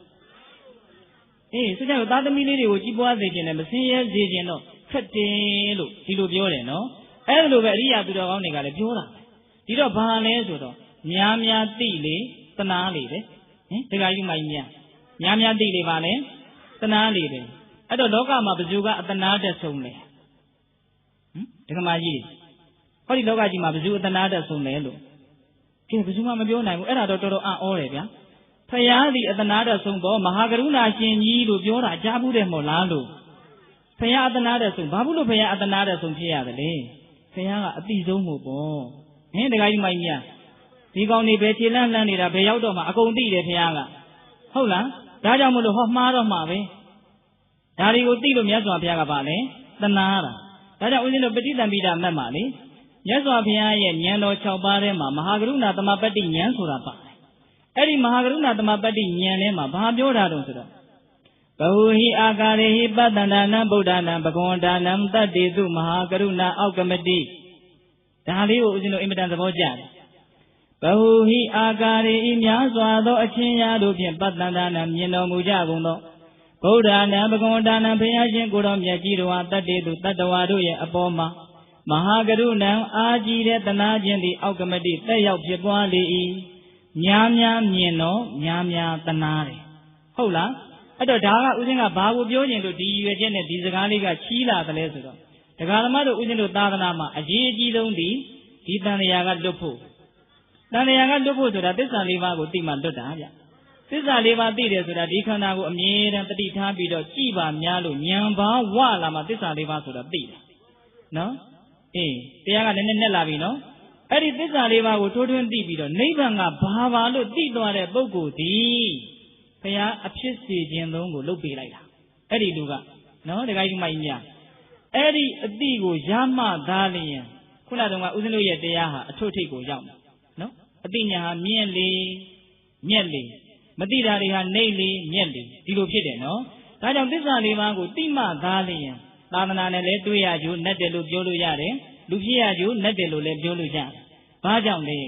သစ္စာလေးပါးကိုသိတဲ့အတိဒီသာလျင်ဒုက္ခအလုံးကိုတကယ်ဏီကုန်းချုပ်ပေးနိုင်တဲ့အတွက်ကြောင့်လို့နားလည်ရမယ်ဟုတ်လားတခါကြီးမကြီးများဒါကြောင့်သစ္စာလေးပါးကိုသိခြင်းဆိုတဲ့အတိကိုရအောင်ကြိုးစားရမယ်သာသနာမှာဒါအရေးကြီးဆုံးပဲလို့နားလည်ရမယ်ဟုတ်လားသူရသွားလို့ရှိရင်မြတ်စွာဘုရားကဘယ်လောက်ထိပြောထားလဲဆိုတကူတော်နဲ့လေလက်ညှိုးပေါ်မှာမြူမုံကလေးတင်ပြီးတော့မဟာပထဝီမြေကြီးနဲ့ဒီလက်ညှိုးပေါ်မှာရှိတဲ့မြေမုံဘယ်ဟာများလဲလို့မြတ်စွာဘုရားမေးတယ်ယဟန်တော်တွေမနှိုင်းရှင်အပ်ပါဘူးဘုရားအဲ့ဒါလိုပဲတဲ့သစ္စာလေးပါးကိုသိပြီးသားပုဂ္ဂိုလ်အတွက်ချုပ်သွားတဲ့ဒုက္ခတွေဒီမဟာပထဝီမြေကြီးမှာရှိတဲ့မြူမုံတွေလောက်များတယ်ကျန်တဲ့ဒုက္ခတွေလက်ညှိုးပေါ်မှာရှိတဲ့မြူမုံလောက်ပဲကျန်တော့တယ်တဲ့ဒကာဓမ္မတို့ဦးဇင်းတို့ရဲ့ဒုက္ခကြတော့အဲ့ဒါလိုတိုင်းတာလို့မရသေးဘူးမရသေးဘူးဟုတ်လားဒါကြောင့်သိခြင်းဒီဒုက္ခအလုံးကိုချုပ်စေနိုင်တဲ့အတွက်ကြောင့်မြင့်လာလေလေကောင်းလေဒါကြောင့်အတိညာဏ်ကိုကြီးထွားဖို့အတွက်မရှားဖွေသင့်ဘူးလားရှားဖွေသင့်နေအတိညာဏ်ကြီးထွားဖို့အတွက်ဦးဇင်းတို့ထင်တယ်အဓိကကျတဲ့အရာဒီဆန္ဒပဲလို့ထင်တယ်နော်လူချင်းတဲ့စိတ်ပြင်းပြင်းထန်ထန်ရှိရမယ်ဦးဇင်းတစ်ခုပြောပြမယ်ဆိုခရတီဆိုပြီးတော့လေဦးဇင်းတို့အနောက်မှာဟိုးရှေးတုန်းကပေါ်ခဲ့တဲ့ပညာရှိကြီးလူတိုင်းကြားဘူးတယ်နော်အဲ့ဒီပညာရှိကြီးတွေကိုလေလူငယ်လေးတယောက်ကဆရာကြီးပညာရှိတယ်လို့ကြားတယ်ကျွန်တော်လည်းပညာရှိအမြဲတမ်းဖြစ်ချင်ပါတယ်ဒါကြောင့်ပညာရှိတယောက်ဖြစ်အောင်ဘယ်လိုလုပ်ရမလဲလို့လာမေးတာ အဲ့ဒီအဖြေလေးကိုဦးဇင်းတို့သဘောကျလို့ပြောပြမယ်အဲ့တော့ဆိုကရိတိကအဲ့ဒီကလေးကိုပင်လယ်ကမ်းစပ်မှာသူကနေတာဆိုတော့အဲ့ဒီကလေးကိုပင်လယ်ထဲခေါ်သွားပင်လယ်ထဲတဖြည်းဖြည်းနဲ့ဆင်းသွားတယ်ဒူးကောင်းပေါင်းတဖြည်းဖြည်းနဲ့ခါဝမ်းပိုက်လေဘင်းလောက်လည်းရေရောက်ပြီဆိုတော့အဲ့ဒီကလေးကိုဆိုကရိတိကလူကြီးဆိုတော့အတင်းနှစ်တက်တော့ကလေးကဝူဝါနဲ့မွန်းခဏနေပြန်ပေါ်ပြီးတော်လေးကနှစ်တက်အဲ့ဒီကလေးညော့သွားပြီ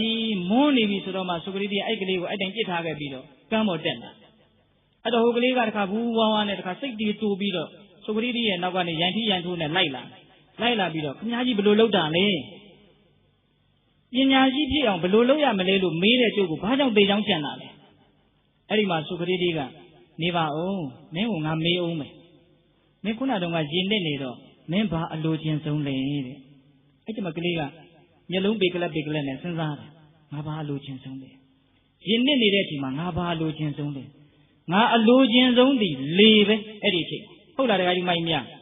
ရင်နစ်နေတဲ့လူအတွက်အဲ့ဒီရင်နစ်နေတဲ့အချိန်မှာအလိုအပ်ဆုံးအလိုချင်ဆုံးအတန်းတဆုံးဒီဘာဖြစ်မလဲရေကျွန်တော်အဲ့ဒီအချိန်မှာအလိုချင်ဆုံးကတော့လေပဲလို့ပြောတယ်အဲ့ဒီတော့ဆိုကရိတိကအေး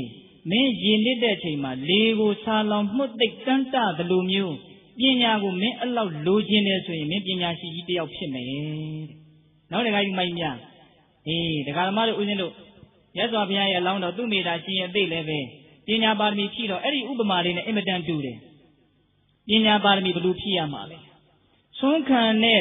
ယဟန်သည်အိမ်ရှင်မကြော်ဘဲနဲ့အယုတ်အလက်အမျက်မရွေးအကုန်လုံးတန်းပြီးတော့ဆွမ်းခံသွားတော့မျှတတဲ့ဆွမ်းကိုရတယ်လို့မျိုးအယုတ်အလက်အမျက်မရွေးဘဲနဲ့ကာလသုံးပါးမှာအမြဲတမ်းပညာကိုတန်းတတဲ့စိတ်နဲ့ရှားဖွေရင်ပညာရှိဖြစ်တယ်ကောင်းတယ်နော်တရားကြီးမိုက်မြအေးဒါကြောင့်ဒုက္ခခတ်သိမ်းချုပ်ငြိမ်းခြင်းနဲ့ဟုတ်လားဘဝမှာပြည်လဲခြင်းနဲ့ဒီဉာဏ်ပဲနော်အတိပဲနော်တရားကြီးမိုက်မြစီပွားရေးလူမှုရေးပညာရေးဘာအရေးပဲဖြစ်ဖြစ်အတိကခေါင်းဆောင်တယ်မဟုတ်လားအေးအားလုံးအစဉ်ပြေစေတဲ့နောက်ဆုံးတန်လျာကလွတ်စေတဲ့အတိကိုရခြင်းနဲ့ဆိုရင်အင်မတန်ဆာလောင်မှုတ်သိပ်တဲ့ဆန္ဒရှိဖို့အရေးမကြီးဘူးလားရှိတယ်ဟုတ်လားဒါကြောင့်ဦးဇင်းတို့အတိနဲ့ပတ်သက်ပြီးတော့ဦးစားပေးပြီးတော့တော်တော်လေးကြည်ကြဲပြန့်ပြန့်ပြောလိုက်ပါတယ်ဟုတ်လားတရားကြီးမိုက်မြနော်အေးဝိဇ္ဇာဥပါဒတံသစ္စာဝိဇ္ဇာနိပါဒတံဝရံဥပါဒတံအထက်သို့တက်နေသောအရာတို့တွင်ဝါတိုးတက်နေသောအရာတို့တွင်ဝိဇ္ဇာအတိဉာဏ်ပညာသည်သစ္စာအမြတ်ဆုံးသည်နိပါဒတံအောက်သို့လျှောကြနေသောအရာတို့တွင်အဝိဇ္ဇာမသိမှုမောဟအဝိဇ္ဇာဆိုတဲ့တရားသည်သစ္စာအမြတ်ဆုံးသည်ဣတိဤသို့ဘဂဝါဘုန်းတော်6ပါးသခင်ဘုရားရှင်ကိုတော်မြတ်သည်ဗျာကရိယာသည်ကောင်းစွာမသွေဖြေချတော်မူခဲ့ပါပေသတည်း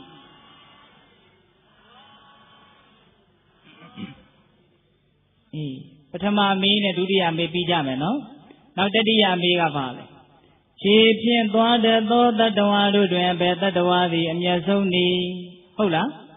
ပဝဇ္ဇမာနနံခြေဖြင့်သွားတဲ့သောတတ္တဝါတို့တွင်ကိဉ္တုအဘယ်တတ္တဝါသည်သစ္စာအမျက်ဆုံးနည်းဒီတော့မြတ်စွာဘုရားကဘယ်လိုဖြေတော့ဆိုတော့တံဃောပဝဇ္ဇမာနနံပဝဇ္ဇမာနနံခြေဖြင့်သွားတဲ့သောတတ္တဝါတို့တွင်တံဃောတံဃာသည်သစ္စာသစ္ထောအမျက်ဆုံးသည်တံဃာသည်အမျက်ဆုံးမေးသည်ပိဋကယေတံဃာသည်ခြေဖြင့်သွားတဲ့သောတတ္တဝါထဲမှာအမျက်ဆုံးနေမြတ်စွာဘုရားရဲ့တတိအရိယာတတိသာတာဝကတံဃာမဂ္ဂထံ၄ယောက်ပလထံ၄ယောက်လို့အရိယာပုဂ္ဂိုလ်၈ယောက်ကြားဘူးတယ်နော်တခါကြီးမိုက်မြကိလေသာအဆင့်ဆင့်ပယ်တတ်ထားကြတဲ့ပုဂ္ဂိုလ်တွေကိုအရိယာလို့ခေါ်တယ်မဟုတ်လားအေးသောတာပတိမဉ္ဇဉ်ရပြီဆိုလို့ရှိရင်ဒိဋ္ဌိနဲ့ဝိသိကိစ္စ၅စွဲနဲ့တန်တရားလုံးဝကင်းသွားပြီမဟုတ်လားအေးအဲ့ဒါလို့အဆင့်ဆင့်နောက်ဆုံးအရဟတမေအရဟတဖို့ကိုရသွားပြီဆိုရင်ကိလေသာကြံသေးလားမကြံတော့ဘူးအဲ့ဒီလိုကိလေသာအဆင့်ဆင့်ပယ်တတ်တော်မူတဲ့အရိယာတန်ဃာသည်ခြေဖြင့်သွားတဲ့သောတတ္တဝါတွေထဲမှာအမျက်ဆုံးမေးတယ်အဲ့တော့တတ္တဝါတို့ရဲ့အယုတ်အမျက်ကိုမြတ်စွာဘုရားကဘယ်ပေတံနဲ့တိုင်းတာလဲဒါလေးကိုဦးဇင်းကစိတ်ဝင်စားတယ်မကောင်းတာတွေကိုဘယ်အတိုင်းတာထိဖယ်နိုင်တယ်လဲဆိုတာကိုကြည့်ပြီးတော့အယုတ်အမျက်ရွေးတာဗျဟင်ဒကမာကြီးများလူတယောက်ရဲ့မျက်သလားယုတ်သလားဆိုတာဘာကိုကြည့်ပြီးတော့ရွေးတာလဲမကောင်းတာတွေဘယ်အတိုင်းတာထိဖယ်ထားသလဲနော်သူမကောင်းပြောကိုဘယ်လောက်ထိလျှော့နိုင်တယ်လဲမကောင်းတာလုပ်တာကိုဘယ်လောက်ထိလျှော့နိုင်တယ်လဲဟုတ်လားနောက်ဆုံးမကောင်းတဲ့စိတ်ဓာတ်တွေသူဘယ်အတိုင်းတာထိဖယ်ထားနိုင်တယ်လဲဆိုတဲ့ Magona and Nehemiah Gibido, a Jomia, Juida Molando. And the guy Maimia. Magona repay and pain and allow Lumia, Hola. Now so Magona Luma Machida Wuso to get a mere so near Bababi. Hola. Now so Elima Vale. Nazo so that G. Magamu go pay and a mere second go to what. But Tamachi landed down one door. Could a Gamma Udino de Adelu. Pay Hali on a Luma Machida Babu, Twitch of when she did. No Magona de Gomshi did. Machida Cabe Machida, no? She nine going out a chain and she needed. Hola, the guy Maimia. Uduzima and Udea Conabalo Gongane Mola. Dada Magona, a Golum Chico and she did a job. The Garamado Udino, Kuya Bawago, Miapi, Lubiolo Yala, Nia Devu. Hola, the guy Maimia. Dada Magona, they go a sense and pay quantare Tanga di Danebale, a mere soul. Davime Udino Senaria Shiraga. Ria Mapshit de Samudi Tanga, Blue Senamale. The Moody Tanga, the Lada Maribina and Episo, and yet they look at Joyan. Hola, Baja Les to do one and yet any ago balloonile, she shoonile. No, the guy Maimia. A pony Yaboha, Nide, Ria Mapshit Devimlo, imitant agent at Quayidi Hidemola. Do the net to the Lumia Temala. And the guy Maimia. Do the net to no, the guy Maimia. Nea Tayara, a chin agent to the la. Madubu. Eddie Matura Lego. Don't let Tangarine, Bakwa, the lay Sura Lego. Nenely Biobiana. Only Jinny, you go and attend and all the guy Maimia. Send out the book Biobiana. That's why we are letter Gali. Shanana yet Tangajin, Rosa, so that Malamena de Yoshi. Eddie Malamena, Shanana, impotent cane. Cannot balloon so the do Dina do dime beetle. To Yadi, Sonkama, Saya de Bawa. To Yadu Madama, Sindi de Bawa. Hamiama, who Shimpia do talk at the video, she does see the Wabine. Tangajinga. Hola. Ella will meet Wabiago Shan and I shouted, Shimpia, Rosa Malamena, the video Yapamana, Matia to them, Dido shouted here. Ozia, Eddie Mamias Wabiaga, Cheda Anana. Akuma do Dilo Shoudamu, you know, I let Dilo shout who there so be. Within a Wizard Nakazago, Hola. Eddie Wizard Nakazama, within a Piala Niga. She does see they go so beetle, Tortua beetle, they are gin. Camping in his yard. Shadow the Nijado, Tami de la beetle to Sonkana body. Songana Erigima she that the Tate Yoga. Payala Muyago Chibido, take Ginu Red Wedger. The Simpia. The video yet, Taya Prima, the Chinese Chiba, the Emedan let they take by Erima Simpia Doma. The Simpia will need the video Sonkana. Sadi Alamabuna, Wizi Alamabuna, Nizi Alamabuna, so be Ginu Londo, Taya Uyanema, Balutane, Penta. Ada need I Sonka Sonsa in Yalojan Payalonga, Adatana India, Bobby Sonsa. Payani Ginu Bido need at the Tiga. Hola. Now don't need our Miara Kajado, Payalongo, edit the Tiga, imitant chitty. No? Ginu only Macau, imitant legend leader, say him. Ada do what the same thing, Gibido, Simpia. They are Uyanema, Simpia, they out 10 years, 5 years. Matuabu, Champia, Lutwalo, how did we don't bind the season? They out the what? Pama Maquajabu, Elato, Champia, Division, Chanyanda, Niama, Champia, Lutabala, Lupiola. Not the Galia. Erima, Paya Longa, Luboane, Yahan, Yeti, Yahano, Yabawa, Matubo Malego. Gata the book at Jopia, Imitan County. Not the Gadia Mania. Garana Niha Manada, Garana Banado Muda, Garana Dina, Danda, Brida, Ali, Cobado. Palilu Jotan. Pabiodo Sura. Gada Aya D town Ludo Bonsura. Nani Ha Manada. A mere Jugo Amado Dobogoya Gada Aya D town Lubonsura, not dated the Medida Naimu. A mere Juza Atoche Machida Ludia Aya Medida Naimu. Solura Lupian. Najing Ajing Sura thing she would. A mere lonely Masangira. Not a guy in my mia. Ludadea Nabu, Lueva Mala. And Luebu Mian Lunia, a look at Yanla in your Naya, the Lutemala, say Guga, Lunida Bemola. The Kataka imitate a Ludiga, Jola, the lieutenant, and the mighty other hola. I don't a Mian Amato Dobogoya Ainsura, Matida Namu, a Simiti Namu, Solodanga, Bien going down, Najin she. Mian Lunia. That we know what being Lutula mobile, daylight, we know Yaboa, Nama so nothing, a Diwa see them. ဘာမှကိုယ်မှအတင်းကျပ်လုပ်ရမယ်ဆိုတဲ့တာဝန်တွေဟာသာသနာတာဝန်တော့ရှိတာပေါ့ဗျာဟုတ်လားကန္တာဒုဒဝိပဿနာဒုဒစာပေကျမ်းဂန်ကိုလေ့လာလိုက်စားရမယ့်တာဝန်မိမိခန္ဓာရဲ့သဘောတဘာဝအမှန်ကိုသိအောင်နားလည်အောင်ကြိုးစားရမယ့်တာဝန်ဒီနှစ်ရက်ပဲရှိတယ်လေဒီနှစ်ရက်ဆိုတာကသိပြီးတော့တင်းကျပ်တဲ့ဟိုသူများမျက်နှာကိုကြည့်နေရတဲ့မဖြစ်မနေတခါတည်းစိတ်ရဖိစီးမှုရှိတဲ့အလုပ်တွေဟုတ်သလားမဟုတ်ဘူးနော်ဒါကြောင့်မကောင်းဘူးလားယဟန်ဘဝကဟုတ်တယ်နော်တခါကြီးမိုက်များဒါကြောင့်လူသားတွေရဲ့ဘဝဆိုတာနားကျင်မရှိတဲ့အတွက်ကြောင့်ပထမအပြစ်ရှိတယ်ဟုတ်လားတချို့တို့နားကျင်တယ်ဒါကြောင့်အလုပ်အားတဲ့ရက်ကလေးကိုငပတီတို့ဘာတို့သွားပြီးတော့နားကြချတာတနာတွေကမကောင်းဘူးလားဟင်တခါကြီးမိုက်များဒါကြောင့်လူဘဝရဲ့အပြစ်ကိုဘုရားလောင်းကအဲ့ဒါထောက်ပြတယ်ပထမအပြစ်နော်နောက်ဒုတိယအပြစ်ကဘာလဲဆိုတော့မှုသားစကားကိုနဗနာတော်အဗနာတော်မပြောဆိုသောပုဂ္ဂိုလ်ရဲ့ကရာအိယာဆိုတာနတိတ္တိမတည်တတ်နိုင်ဘူးလူဘဝဆိုတာမလိမ်လို့မဖြစ်ဘူးတဲ့ကဲကြောက်ရှာကောင်းဘူးလားဟင်တခါကြီးဒီမိုင်းများ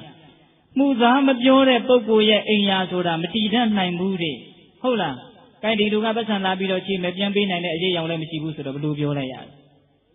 မရှိဘူးလို့ပဲပြောလိုက်ရတာအဲ့ဒါကအကောင်းဆုံးထွက်ပေါက်ပဲလေဟုတ်လားဒါကြောင့်မဖြစ်မနေလိမ်ညာပြောဆိုနေရတဲ့ကိစ္စတွေကလူဘဝကြီးမှာမရှိဘူးလားယဟန်ဘဝမှာအဲ့လိုလိမ်ညာအကြောင်းမရှိလိမ်ရင်လို့လိမ်တာကတော့တပိုင်းပေါ့နော်တခါကြီးမိုက်ညာဒါကြောင့်လူဘဝရဲ့ဒုတိယအပြစ်ဘုရားလောင်းထောက်ပြထားတယ်မလိမ်လို့မဖြစ်တော့အောင်ကြက်တဲလွန်းလှတယ်တဲ့ဒါကြောင့်သူလူမထွက်ချင်ဘူးပေါ့ဘယ်နှချက်ရှိသွားပြီလဲနှစ်ချက်ရှိသွားပြီကရဏဒိဏဒန္တတအဒိဏဒန္တတသူတစ်ပါးကိုဓမ္မပေးသောပုဂ္ဂိုလ်ရဲ့ကရာအိဆိုတာနတိတ္တိမတည်တတ်နိုင်ဘူးသူများကိုမနှိပ်စက်တဲ့ပုဂ္ဂိုလ်ရဲ့အိဆိုတာမတည်တတ်နိုင်ဘူးတဲ့အခြေအနေအားလျော်ဆိုတာတပါးသောသူကိုနှိပ်စက်ပေးရတယ်တဲ့ဟင်တခါကြီးတို့နှိပ်စက်ရလားတခါမကြီးတို့နှိပ်စက်ရလားသူများကိုယ့်အဖြစ်ကိုအမှန်တိုင်းသိဖို့လိုတယ်လေသားသမီးလေးတွေကိုတခါကျဉ်းထန်ထန်ပြောရတာရှိတယ်မို့လားစိတ်တိုင်းမကြတဲ့အခါသူများနစ်နာအောင်ပြောလိုက်ရတဲ့အခါရှိတယ်မို့လားအချင်းချင်းနှိပ်စက်ရတယ်မို့လားလို့နည်းနည်းတော့နှိပ်စက်ရတာပဲနော်တခါကြီးမိုက်များတခါတလေလက်နဲ့ပါးစပ်နဲ့နှိပ်စက်ခွင့်မသားရင်မျက်စောင်းတစ်ချက်အကြည့်လောက်နဲ့တော့အ ਨੇ ဆုံးနှိပ်စက်ပေးလိုက်ရတာပဲတခါမကြီးတွေအဲ့ဒါဟုတ်လားဟုတ်တယ်သူများကိုမနှိပ်စက်တဲ့ပုဂ္ဂိုလ်ရဲ့အိယာဆိုတာမတည်တတ်နိုင်ဘူးဆိုလိုတာကလူဘဝဆိုတာရက်ဆက်သိရင်ရက်ဆက်မှရက်တည်လို့ရတဲ့အခြေအနေမျိုးတဲ့စိတ်တကြအောင်ပြောနေတာမဟုတ်ဘူးအမှန်တွေပြောနေတာတခါကြီးကတရားဝဲပြီးရင်တခါကြီးဘုန်းကြီးများဝဲမလားမသိဟင်မှန်လားပါနဲ့အတင်းပြောနေတာပဲဟင်တခါကြီးဘယ်နှချက်ရှိသွားပြီတော့သုံးချက်ရှိသွားပြီကရဏဒိဏဒန္တတပရိသံအာနိကုပ္ပတောပရိသံသူတော်ဘာတို့ရဲ့အာနိကုပ္ပတောနှိမ့်ဆက်မှုကိုမခံသောပုဂ္ဂိုလ်သည်အာနိကုပ္ပတောနှိမ့်ဆက်မှုကိုမခံသောပုဂ္ဂိုလ်ရဲ့ကရာအိဆိုတာနတိတ္တိမတည်တတ်နိုင်ဘူးသူတော်ဘာရဲ့အနှိမ့်ဆက်ကိုမခံရတဲ့ပုဂ္ဂိုလ်ရဲ့အိမ်ဆိုတာလည်းမတည်တတ်နိုင်ဘူးတဲ့နော်တခါကြီးမိုင်းမြကရဏဒိဏဒန္တတဦးဇင်းပြောတာနည်းနည်းရှင်းအောင်လွဲသွားသူတော်ဘာရဲ့အနှိမ့်ဆက်ကိုမခံရရင်မတည်တတ်နိုင်ဘူးပထမကအဲ့ဒါပြောတာပြီးမှသူတော်ဘာကိုမနှိမ့်ဆက်ရင်မတည်တတ်နိုင်ဘူးဆိုလိုတာကကိုယ်ကလည်းသူများကိုနှိမ့်ဆက်မှတည်တတ်နိုင်တယ်သူတော်ဘာရဲ့အနှိမ့်ဆက်ကိုလည်းနည်းနည်းပဲဖြစ်တော့ခံရမှလူဘဝဆိုတာ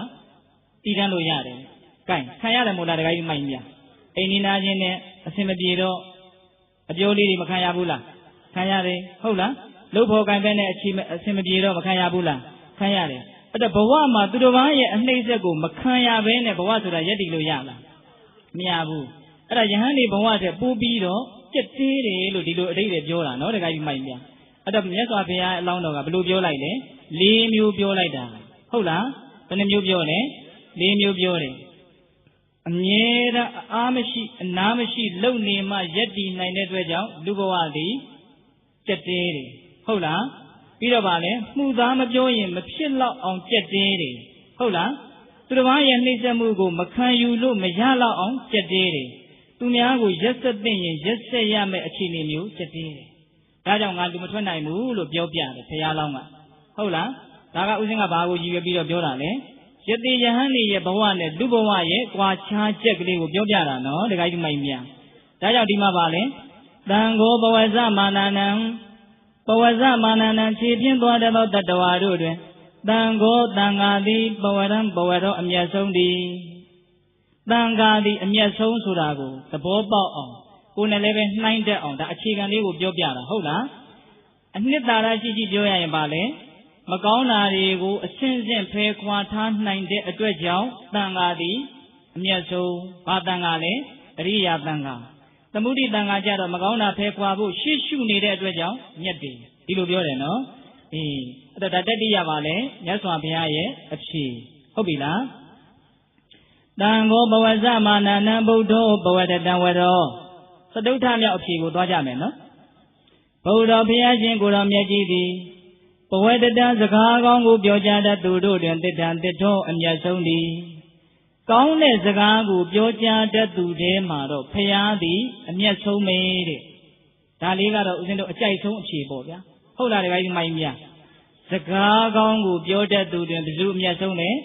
ဘုရားအမျက်ဆုံးတဲ့ဒီတော့စကားကောင်းလို့သုံးနှုန်းထားတယ်နော်တခါကြီးမိုင်းမြဘယ်လိုသုံးနှုန်းထားလဲစကားကောင်းကောင်းတဲ့စကားဆိုတာနံပါတ်1မှန်ရမယ်နံပါတ်2အကျိုးရှိတာကိုညွှန်ပြထားရဟုတ်ရမို့လားဒီစီးရင်နှစ်ချက်နဲ့ညီမှကောင်းတဲ့စကားလို့အကျဉ်းများအပြင်ပြောလို့ရမယ်မဟုတ်လားမြတ်စွာဘုရားရဲ့စကားတွေဟာလေလုံးဝမှန်တယ်ဟုတ်လားတခါကြီးမိုင်းမြလိုက်နာရင်လုံးဝအကျိုးမဲ့တွေကိုဖျက်သိမ်းပြနိုင်တယ်အကျိုးရှိတာတွေကိုပြည့်စုံအောင်ဆောင်ကျင်းပေးနိုင်တယ်ဘုရားရဲ့စကားတော်ဟာလေဒါကြောင့်ဘုရားစကားမှာဘာတန်လျာဝင်စရာမှမရှိဘူးတရားဓမ္မတို့ဦးဇင်းတို့တွေကံကောင်းလွန်းလို့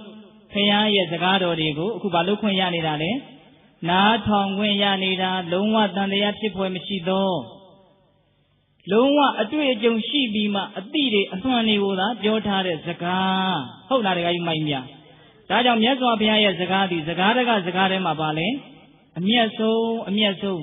ကြားလိုက်ရတာနဲ့ကိုပဲစိတ်ထဲမှာအကျိုးတွေအများကြီးရှိသွားတယ်တကယ်ကောင်းကောင်းမလုပ်ရသေးပဲနဲ့လေဒါလေးနဲ့ပတ်သက်ပြီးတော့ဦးဇင်းတို့အငုတ္တပါဠိတော်မှာမှတ်တမ်းတင်ထားတာစိတ်ဝင်စားတဲ့အကောင်းတာလေးတစ်ခုပြောပြမယ်ဘုရားရဲ့စကားဟာဘလောက်ကောင်းသလဲဆိုတာလေးကိုလေတခါကြီးဒီမိုင်းမြဘုရားရှင်ကိုယ်တော်မြတ်ဦးဇင်းတို့ဝေသာလီပြည်မှာသတင်းသုံးတော့အဲ့ဒီမှာကာရဏပါဠိဆိုတဲ့ပုံနာကြီးသူကထွက်ပြီးတော့လမ်းမှာသွားရင်းနဲ့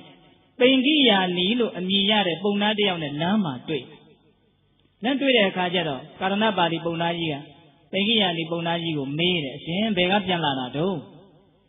ငါယဟန်ဂေါတမတိကပြန်လာတာအဲ့ဒီလိုရက်ပြီးတော့စကားပြောရင်းနဲ့သင်ယဟန်ဂေါတမတိကိုသွားတယ်ဆိုတော့ငါမေးပါဦးမယ်ယဟန်ဂေါတမရဲ့ပညာအတိမ်အနက်ကိုသင်ဘယ်လိုမြင်လဲတဲ့အဲ့ဒီတော့ပိန်ကိယာနီပုံနာကြီးကဘာပြောတုံးဆိုတော့ငါကဘယ်လိုလူလဲယဟန်ဂေါတမကဘယ်လိုလူလဲယဟန်ဂေါတမရဲ့ပညာအတိမ်နဲ့ဘယ်လောက်ရှိပါတယ်လို့ငါမှသိနိုင်တဲ့ပညာမရှိပါဘူးတဲ့ယဟန်ဂေါတမရဲ့ပညာအတိမ်နဲ့ကိုသိနိုင်တဲ့လူဟာယဟန်ဂေါတမလိုလူမှပဲဖြစ်လိမ့်မယ်သိတဲ့စကားလေးတွေကိုစစ်စစ်ပေါက်ပေါက်နားထောင်နော်ဖယားရဲ့အည်သွေးကိုတိတိကျကျသိနိုင်တဲ့လူဆိုတာဖယားမှာပဲဖြစ်လိမ့်မယ်နော်အဲ့ဒီမှာမြတ်စွာဘုရားကိုအဲ့လိုချီးကျူးတော့ပိန်ကိယာနီကိုကာရဏပါဠိကအရှင်သင်ဟာမြတ်စွာဘုရားယဟန်ဂေါတမကိုချီးကျူးလာကြလားထပ်ပြောတဲ့အခါကျတော့ဟာတဲ့မြတ်စွာဘုရားရဲ့ဂုဏ်ကိုပြည့်စုံအောင်ငါမချီးကျူးနိုင်ပါဘူးတဲ့ဟောလာပြန်ပြီနော်တခါကြီးမိုင်းမြမြတ်စွာဘုရားကိုချီးကျူးဖို့ဆိုတာလွယ်တဲ့ကိစ္စမဟုတ်တကယ်စင်စစ်ယဟန်ဂေါတမတိချီးကျူးတိုက်သူတို့ရဲ့အချီးကျူးကိုခံတိုက်တဲ့သူတဲ့ဆိုလိုတာကမတော်တဲ့လူတွေမြတ်စွာဘုရားကိုမချီးကျူးနိုင်ဘူးဘာကြောင့်လဲမြတ်စွာဘုရားဟာဘာလို့မသိတဲ့အတွက်ကြောင့်လဲတော့ပေါက်တယ်နော်တကယ်ကြီးမိုင်းမြအဲ့တော့ချီးကျူးတိုက်လောက်အောင်တော်သောပုဂ္ဂိုလ်သည်သာလျှင်မြတ်စွာဘုရားကိုမှန်မှန်ကန်ကန်ချီးကျူးတတ်တယ်ဟုတ်လားအဲ့ဒါလိုပြောတော့ကာရဏပါဠိပုံနာကြီးကဟာသင်ကယဟန်ဂေါတမကိုကြည်ညိုလာကြလားဘယ်အကျိုးကြောင့်ယဟန်ဂေါတမကိုဒီလောက်ကြည်ညိုတာလဲနော်တခါကြီးမိုင်းမြအဲ့ဒီလိုမေးတဲ့အခါကျတော့ပိန်ကိယာနီပုံနာကြီးကသူဝတ်လာတဲ့အဝတ်ကလေးကိုလက်ကတော့တင်ပြီးတော့နားထောင်5ချက်ပြောပြမယ်ဒီလေဘယ်နှချက်ပြောပြမယ်5ချက်ပြောပြမယ်မြတ်စွာဘုရားကိုသူဘာကြောင့်ဒီလောက်လှိုက်လဲကြည်ညိုရတယ်လဲအဲ့ဒီမှာသူပြောပြတဲ့စကားကိုဦးဇင်းတို့အခြေအနေနဲ့အချိန်အားလျော်စွာပေါ့နော်မြန်မာလိုအတူတူပဲပြောပြမယ်နော်တခါကြီးမိုင်းမြနားလည်ဖို့လိုရင်းလို့သဘောထားပြီးတော့နားလည်အောင်ပဲနားထောင်ကြရအစားကောင်းအသောက်ကောင်းနဲ့ဘိုက်ဝအောင်စားထားသောပုဂ္ဂိုလ်သည်မကောင်းတဲ့အစားအစာကိုမတန်းတတော့သလိုမျိုးတဲ့နံပါတ်1ဥပမာပေးလိုက်တယ်နော်တခါကြီးမိုင်းမြကောင်းမြတ်တဲ့အစားအစာကိုဝလင်အောင်စားသုံးထားတဲ့ပုဂ္ဂိုလ်သည် Macau ne Yampian Asaza, Matanda, the Lumu.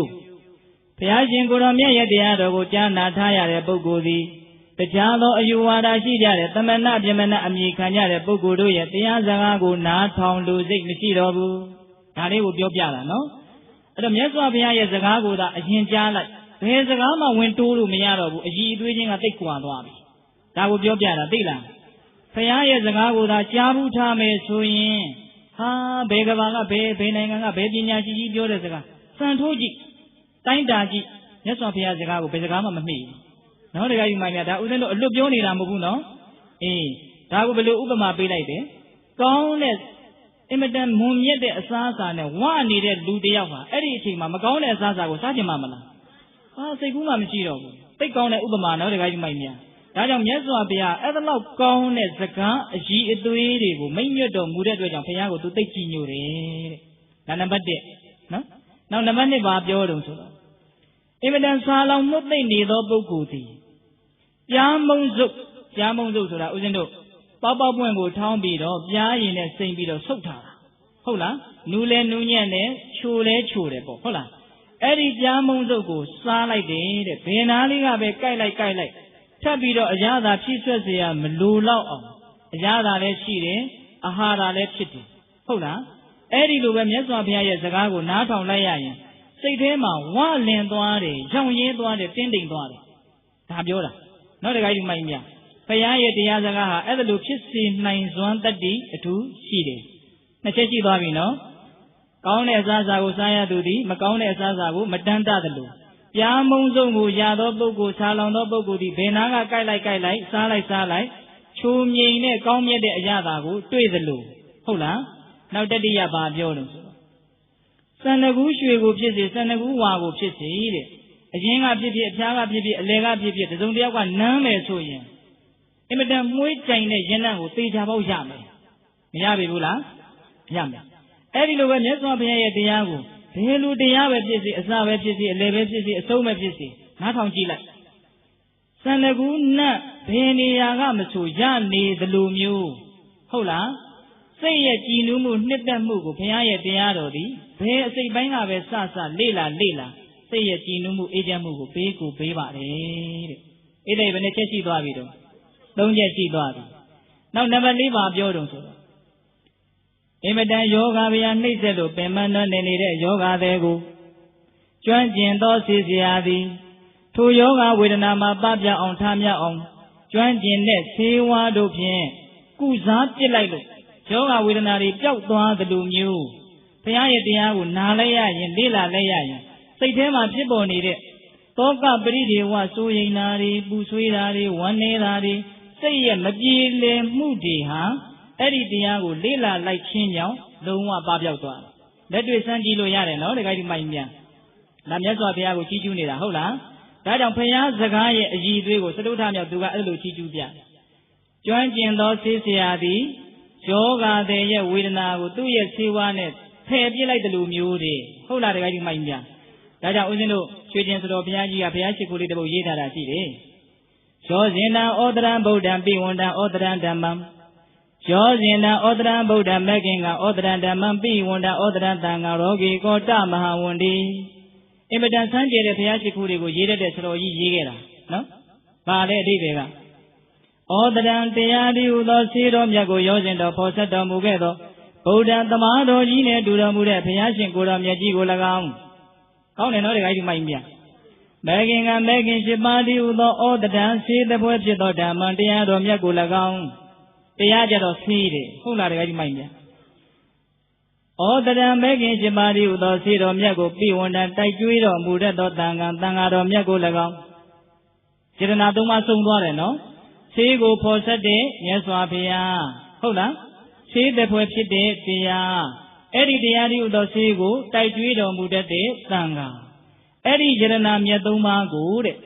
Rogi Roki Lahu Yoga, Mieswega Unido Piavidodi, Wundi Wunami, Shikuba Ilu. Froya Yoda, Daga using a Mayalo Jobiada. They count the Ayun Jimuna Piachikuji, Aidan Shiku, how like Majidi. No? That of Dima Bajotale, Join Jene Sisiadi, Yoga, De Yedukarigu, Pesha, like the Lumu. မြတ်စွာဘုရားရဲ့စကားတော်သည်တတ္တဝါတွေရဲ့တောကပရိဒေဝကိုဖယ်ရှားနိုင်တဲ့စွမ်းအင်ရှိတယ်။ဒါကြောင့်မပြေလည်တာတွေရှိနေရင်ဘုရားတရားတော်ဒီဟူသောထွက်ပေါက်ကိုမှန်မှန်ကန်ကန်ထွက်တတ်ဖို့မလိုဘူးလား။လိုတယ်နော်တခါကြီးမိုင်းမြနောက်ဆုံး၅ခုမြောက်ပုံသားကြီးပါဆက်ပြောတယ်ဆိုတော့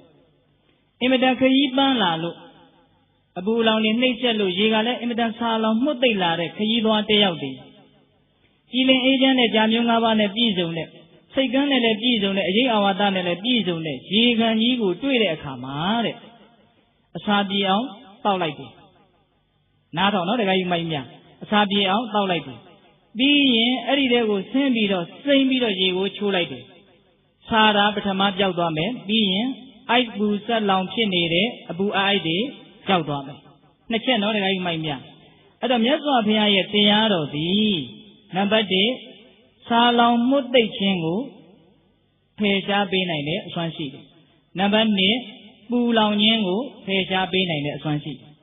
်ဒါကတကယ်လေးလာကြည့်ရင်တကယ်တရားဓမ္မတို့ယဉ်ကျေးမှုရှိအောင်လုပ်ကြည့်ရင်လက်ခံနိုင်တဲ့စကားတွေဖြစ်တယ်ဆိုတာသိရလိမ့်မယ်နော်တခါကြီးမိုင်းမြဟုတ်လားဒါကြောင့်ဘုရားတရားဒီဟူသောရေခံကြီးတွေကတရားတော်ဒီဟူသောရေတွေကိုတောက်လိုက်ရချိုးလိုက်ရတဲ့အခါမျိုးမှာအစာပြေသွားတယ်ပူလောင်မှုငြိမ့်သွားတယ်ဒါကြောင့်ဒီလောက်အကြီးအသေးရှိတဲ့စကားတော်တွေကိုမိန့်ကြားတော်မူတဲ့တတ္တဝါတို့အတွက်ကရုဏာရှိထားပြီးတော့ပြောတော်မူခဲ့တဲ့မြတ်စွာဘုရားကိုငါကြည်ညိုတာပါတဲ့အဲ့ဒီလိုပင်ကြီးယာနေကကာရဏပါဠိပုံသားကြီးကိုပြောတော့ကာရဏပါဠိပုံသားကြီးကလက်ဝက်ကိုတခါတည်းသူလက်ကတော့ထိုးပြီးတော့ဘုရားရှိတဲ့နေရာဥတည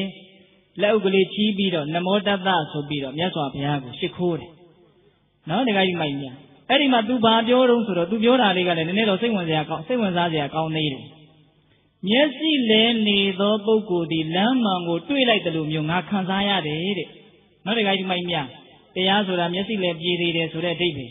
်နော်မျက်စိလဲပြေးသွားတာအင်မတန်ရတာရှိတယ်ဟုတ်လားတခါကြီးမိုက်များမှောက်ထားတဲ့အရာကိုလှမ်းပြီးတော့ပြလိုက်တယ်လို့မျိုးပဲတဲ့ပေးတဲ့ဥပမာလေးတွေတော်တော်ကောင်းတယ်နော်ဒါဆိုတစ်ခုကိုခွက်နဲ့မှောက်ပြီးတော့အုပ်ထားလိုက်တယ်ထဲထဲဘာရှိမှမသိဘူးအဲ့ဒါကိုလှပ်ပြလိုက်တယ်ဆိုရင်ဟာမြင်လဲရပြီကောင်းတယ်နော်တခါကြီးမိုက်မြမျက်စိအမြင်ရှိတဲ့လူတွေမြင်ပါစေတော့ဆိုပြီးတော့အမိုက်မှောင်ထဲမှာစီမီးကိုထွန်းပြလိုက်တယ်လို့မျိုးငါခံစားရတယ်တဲ့အလင်းရောင်နဲ့တွေ့တဲ့အခါမှာရှိတာတွေထင်ထင်ရှားရှားမမြင်ရဘူးလားမြင်ရတယ်တရားဆိုတာအဲ့လိုမျိုးပဲနော်တရားရဲ့အကြောင်းကိုအကူအညီယူပြီးတော့ထင်ထင်ရှားရှားမြင်အောင်မကြိုးစားသင့်ဘူးလားကြိုးစားသင့်တယ်တရားဒီဟုသောအလင်းရောင်မြတ်စွာဘုရားရဲ့စကားဒီဟုသောအလင်းရောင်ကိုမရဘူးဆိုရင်တရားဓမ္မတို့ဥစဉ်တို့တွေထင်ထင်ရှားရှားရှိတာတွေကိုမြင်နိုင်မှာမလားမမြင်နိုင်ဘူးမမြင်နိုင်တော့တိုင်းမိတာတိုင်းမိခိုင်းမိတာခိုင်းမိဘယ်လိုဖြစ်ကုန်မယ်မို့လားလမ်းသွားလမ်းလာတွေမှန်ကန်နိုင်အောင်မလားမမှန်ကန်နိုင်တော့ဘူးဒါကြောင့်အဲ့ဒီပုံသားကြီးပြောတဲ့ဥပမာလေးကိုလည်းပဲတရားရဲ့အကြီးအသွေးတည့်ရဲ့အနေနဲ့သဘောပေါက်လို့ဦးဇင်းတို့ပြောပြတယ်နော်မျက်စိလဲနေတဲ့လူလမ်းမှန်ကိုရောက်သွားတယ်လို့မျိုးဟုတ်လားမှောက်ထားတဲ့အရာကိုလှပ်ပြလိုက်တယ်လို့မျိုးမျက်စိမြင်တဲ့လူတွေမြင်ပါစေတော့ဆိုပြီးတော့အမိုက်မောင်မှာစီမီးကိုထွန်းလိုက်တယ်လို့မျိုးလို့သူဥပမာပေးပြီးတော့မြတ်စွာဘုရားနဲ့တရားတော်တန်ခါတော်ကိုစိတ်ကတဲ့ဥပဒကဖြစ်သူခံယူလိုက်တယ်အဲ့ဒါဦးဇင်းတို့အင်္ဂုတ္တမှာလာတဲ့ကာရဏပါဠိသုတ်တံနဲ့ဟုတ်လားဒါကဘာကိုပြောတာလဲစကားကောင်းကိုပြောသူတို့တွင်မြတ်စွာဘုရားသည်အမျက်ဆုံးဆိုတာကိုဦးဇင်းတို့ပြောပြတာဟုတ်လားဒါကြောင့်တရားဓမ္မတို့ဦးဇင်းတို့တွေကံကောင်းထောက်မှလို့ချွတ်ယွင်းချက်မရှိတဲ့မိမိလိုချင်တဲ့ချမ်းသာစိတ်ချမ်းသာမှန်တွေကိုညွှန်ကြားထားတဲ့ဒီစကားတော်တွေကိုနားထောင်ခွင့်ရနေတဲ့အချိန်မှာတန်ဖိုးထားပြီးတော့အများကြီးသိအောင်မလေ့လာသင့်ဘူးလားလေ့လာသင့်တယ်ဦးဇင်းတို့ထင်တယ်လေတရားအားထုတ်တဲ့အလုပ်ပြီးရင်မြတ်စွာဘုရားရဲ့စကားတော်ကိုလေ့လာရခြင်းသည်တွက်ချီအကြိုက်ဆုံးအကောင်းဆုံးအလုပ်လို့ထင်တယ်အလုပ်တွေကတော့အမျိုးမျိုးလုပ်နေတာပဲလေဒီကကြီးမိုင်းများဘယ်လိုပဲလုပ်နေအချိန်တွေကတော့အတူတူကုန်သွားကြတာပဲမဟုတ်လားတမျိုးဒီကိုကြိုက်ရလုပ်ပြီးတော့တရပြီးတရဒီလိုကုန်သွားကြတာပဲမဟုတ်လားအရေးကြီးတာကဘလောက်အနှစ်သာရရှိတဲ့အလုပ်ကိုလုပ်ပြီးတော့အချိန်ကုန်သွားတာလဲဆိုတာလေးကအရေးမကြီးဘူးလားအရေးကြီးတယ်ဒါကြောင့်မြတ်စွာဘုရားကပြီးတဲ့အချိန်တွေဘလို့ကုန်တယ်လဲဆိုတာပြန်စဉ်းစားရမယ်လို့ဟောထားတာရှိတယ်နော်ဒါကြောင့်တရားဓမ္မတို့တွေစကားအကောင်းဆုံးကိုပြောခဲ့တဲ့မြတ်စွာဘုရားရဲ့စကားတော်တွေကိုလေ့လာလိုက်စားခြင်းတဲ့စိတ်တွေအများကြီးဖြစ်အောင်ကြိုးစားပြီးတော့အဲ့ဒါရဲ့အသီးအပွင့်ကိုဝဝလင်လင်ခံစားနိုင်တဲ့ပုဂ္ဂိုလ်တွေဖြစ်ကြပါစေလို့ဒီစီတန်နဲ့ဦးဇင်းတို့ကပြောတာဟုတ်လားဒါကြောင့်ပါလေသတုထအဖြေသည် မြတ်စွာဘုရားလို့ဒီလိုနားလည်ရမယ်ဟုတ်လားအေးမိဂွန်၄ချက်အဖြစ်၄ခုပြီးမသွားဘူးလားပြီးသွားတယ်တိုးတက်နေတဲ့အရာထဲမှာဘယ်အရာအမြတ်ဆုံးလဲဒကမာကြီးတွေပြောပါဗျကျဲကျဲအေးအသိဉာဏ်သည်အမြတ်ဆုံးရှော့ကျသွားတာအောက်ကျသွားတာနည်းသွားတာတွေထဲမှာဘာအမြတ်ဆုံးလဲမသိတာသည်အမြတ်ဆုံးမသိတာတွေနည်းသွားရင်အကောင်းဆုံးလို့ဆိုလိုတာဟုတ်လားခြေဖြင့်သွားတဲ့သောတတ္တဝါတို့တွင်ဘယ်သူသည်အမြတ်ဆုံးလဲသံဃာသည်အမြတ်ဆုံးဘာကြောင့်လို့ဦးဇင်းကအကြောင်းပြတယ်လေမကောင်းတာတွေကိုအဆင့်ဆင့်ဖယ်ခွာထားနိုင်တဲ့အတွက်ကြောင့်ဟုတ်လား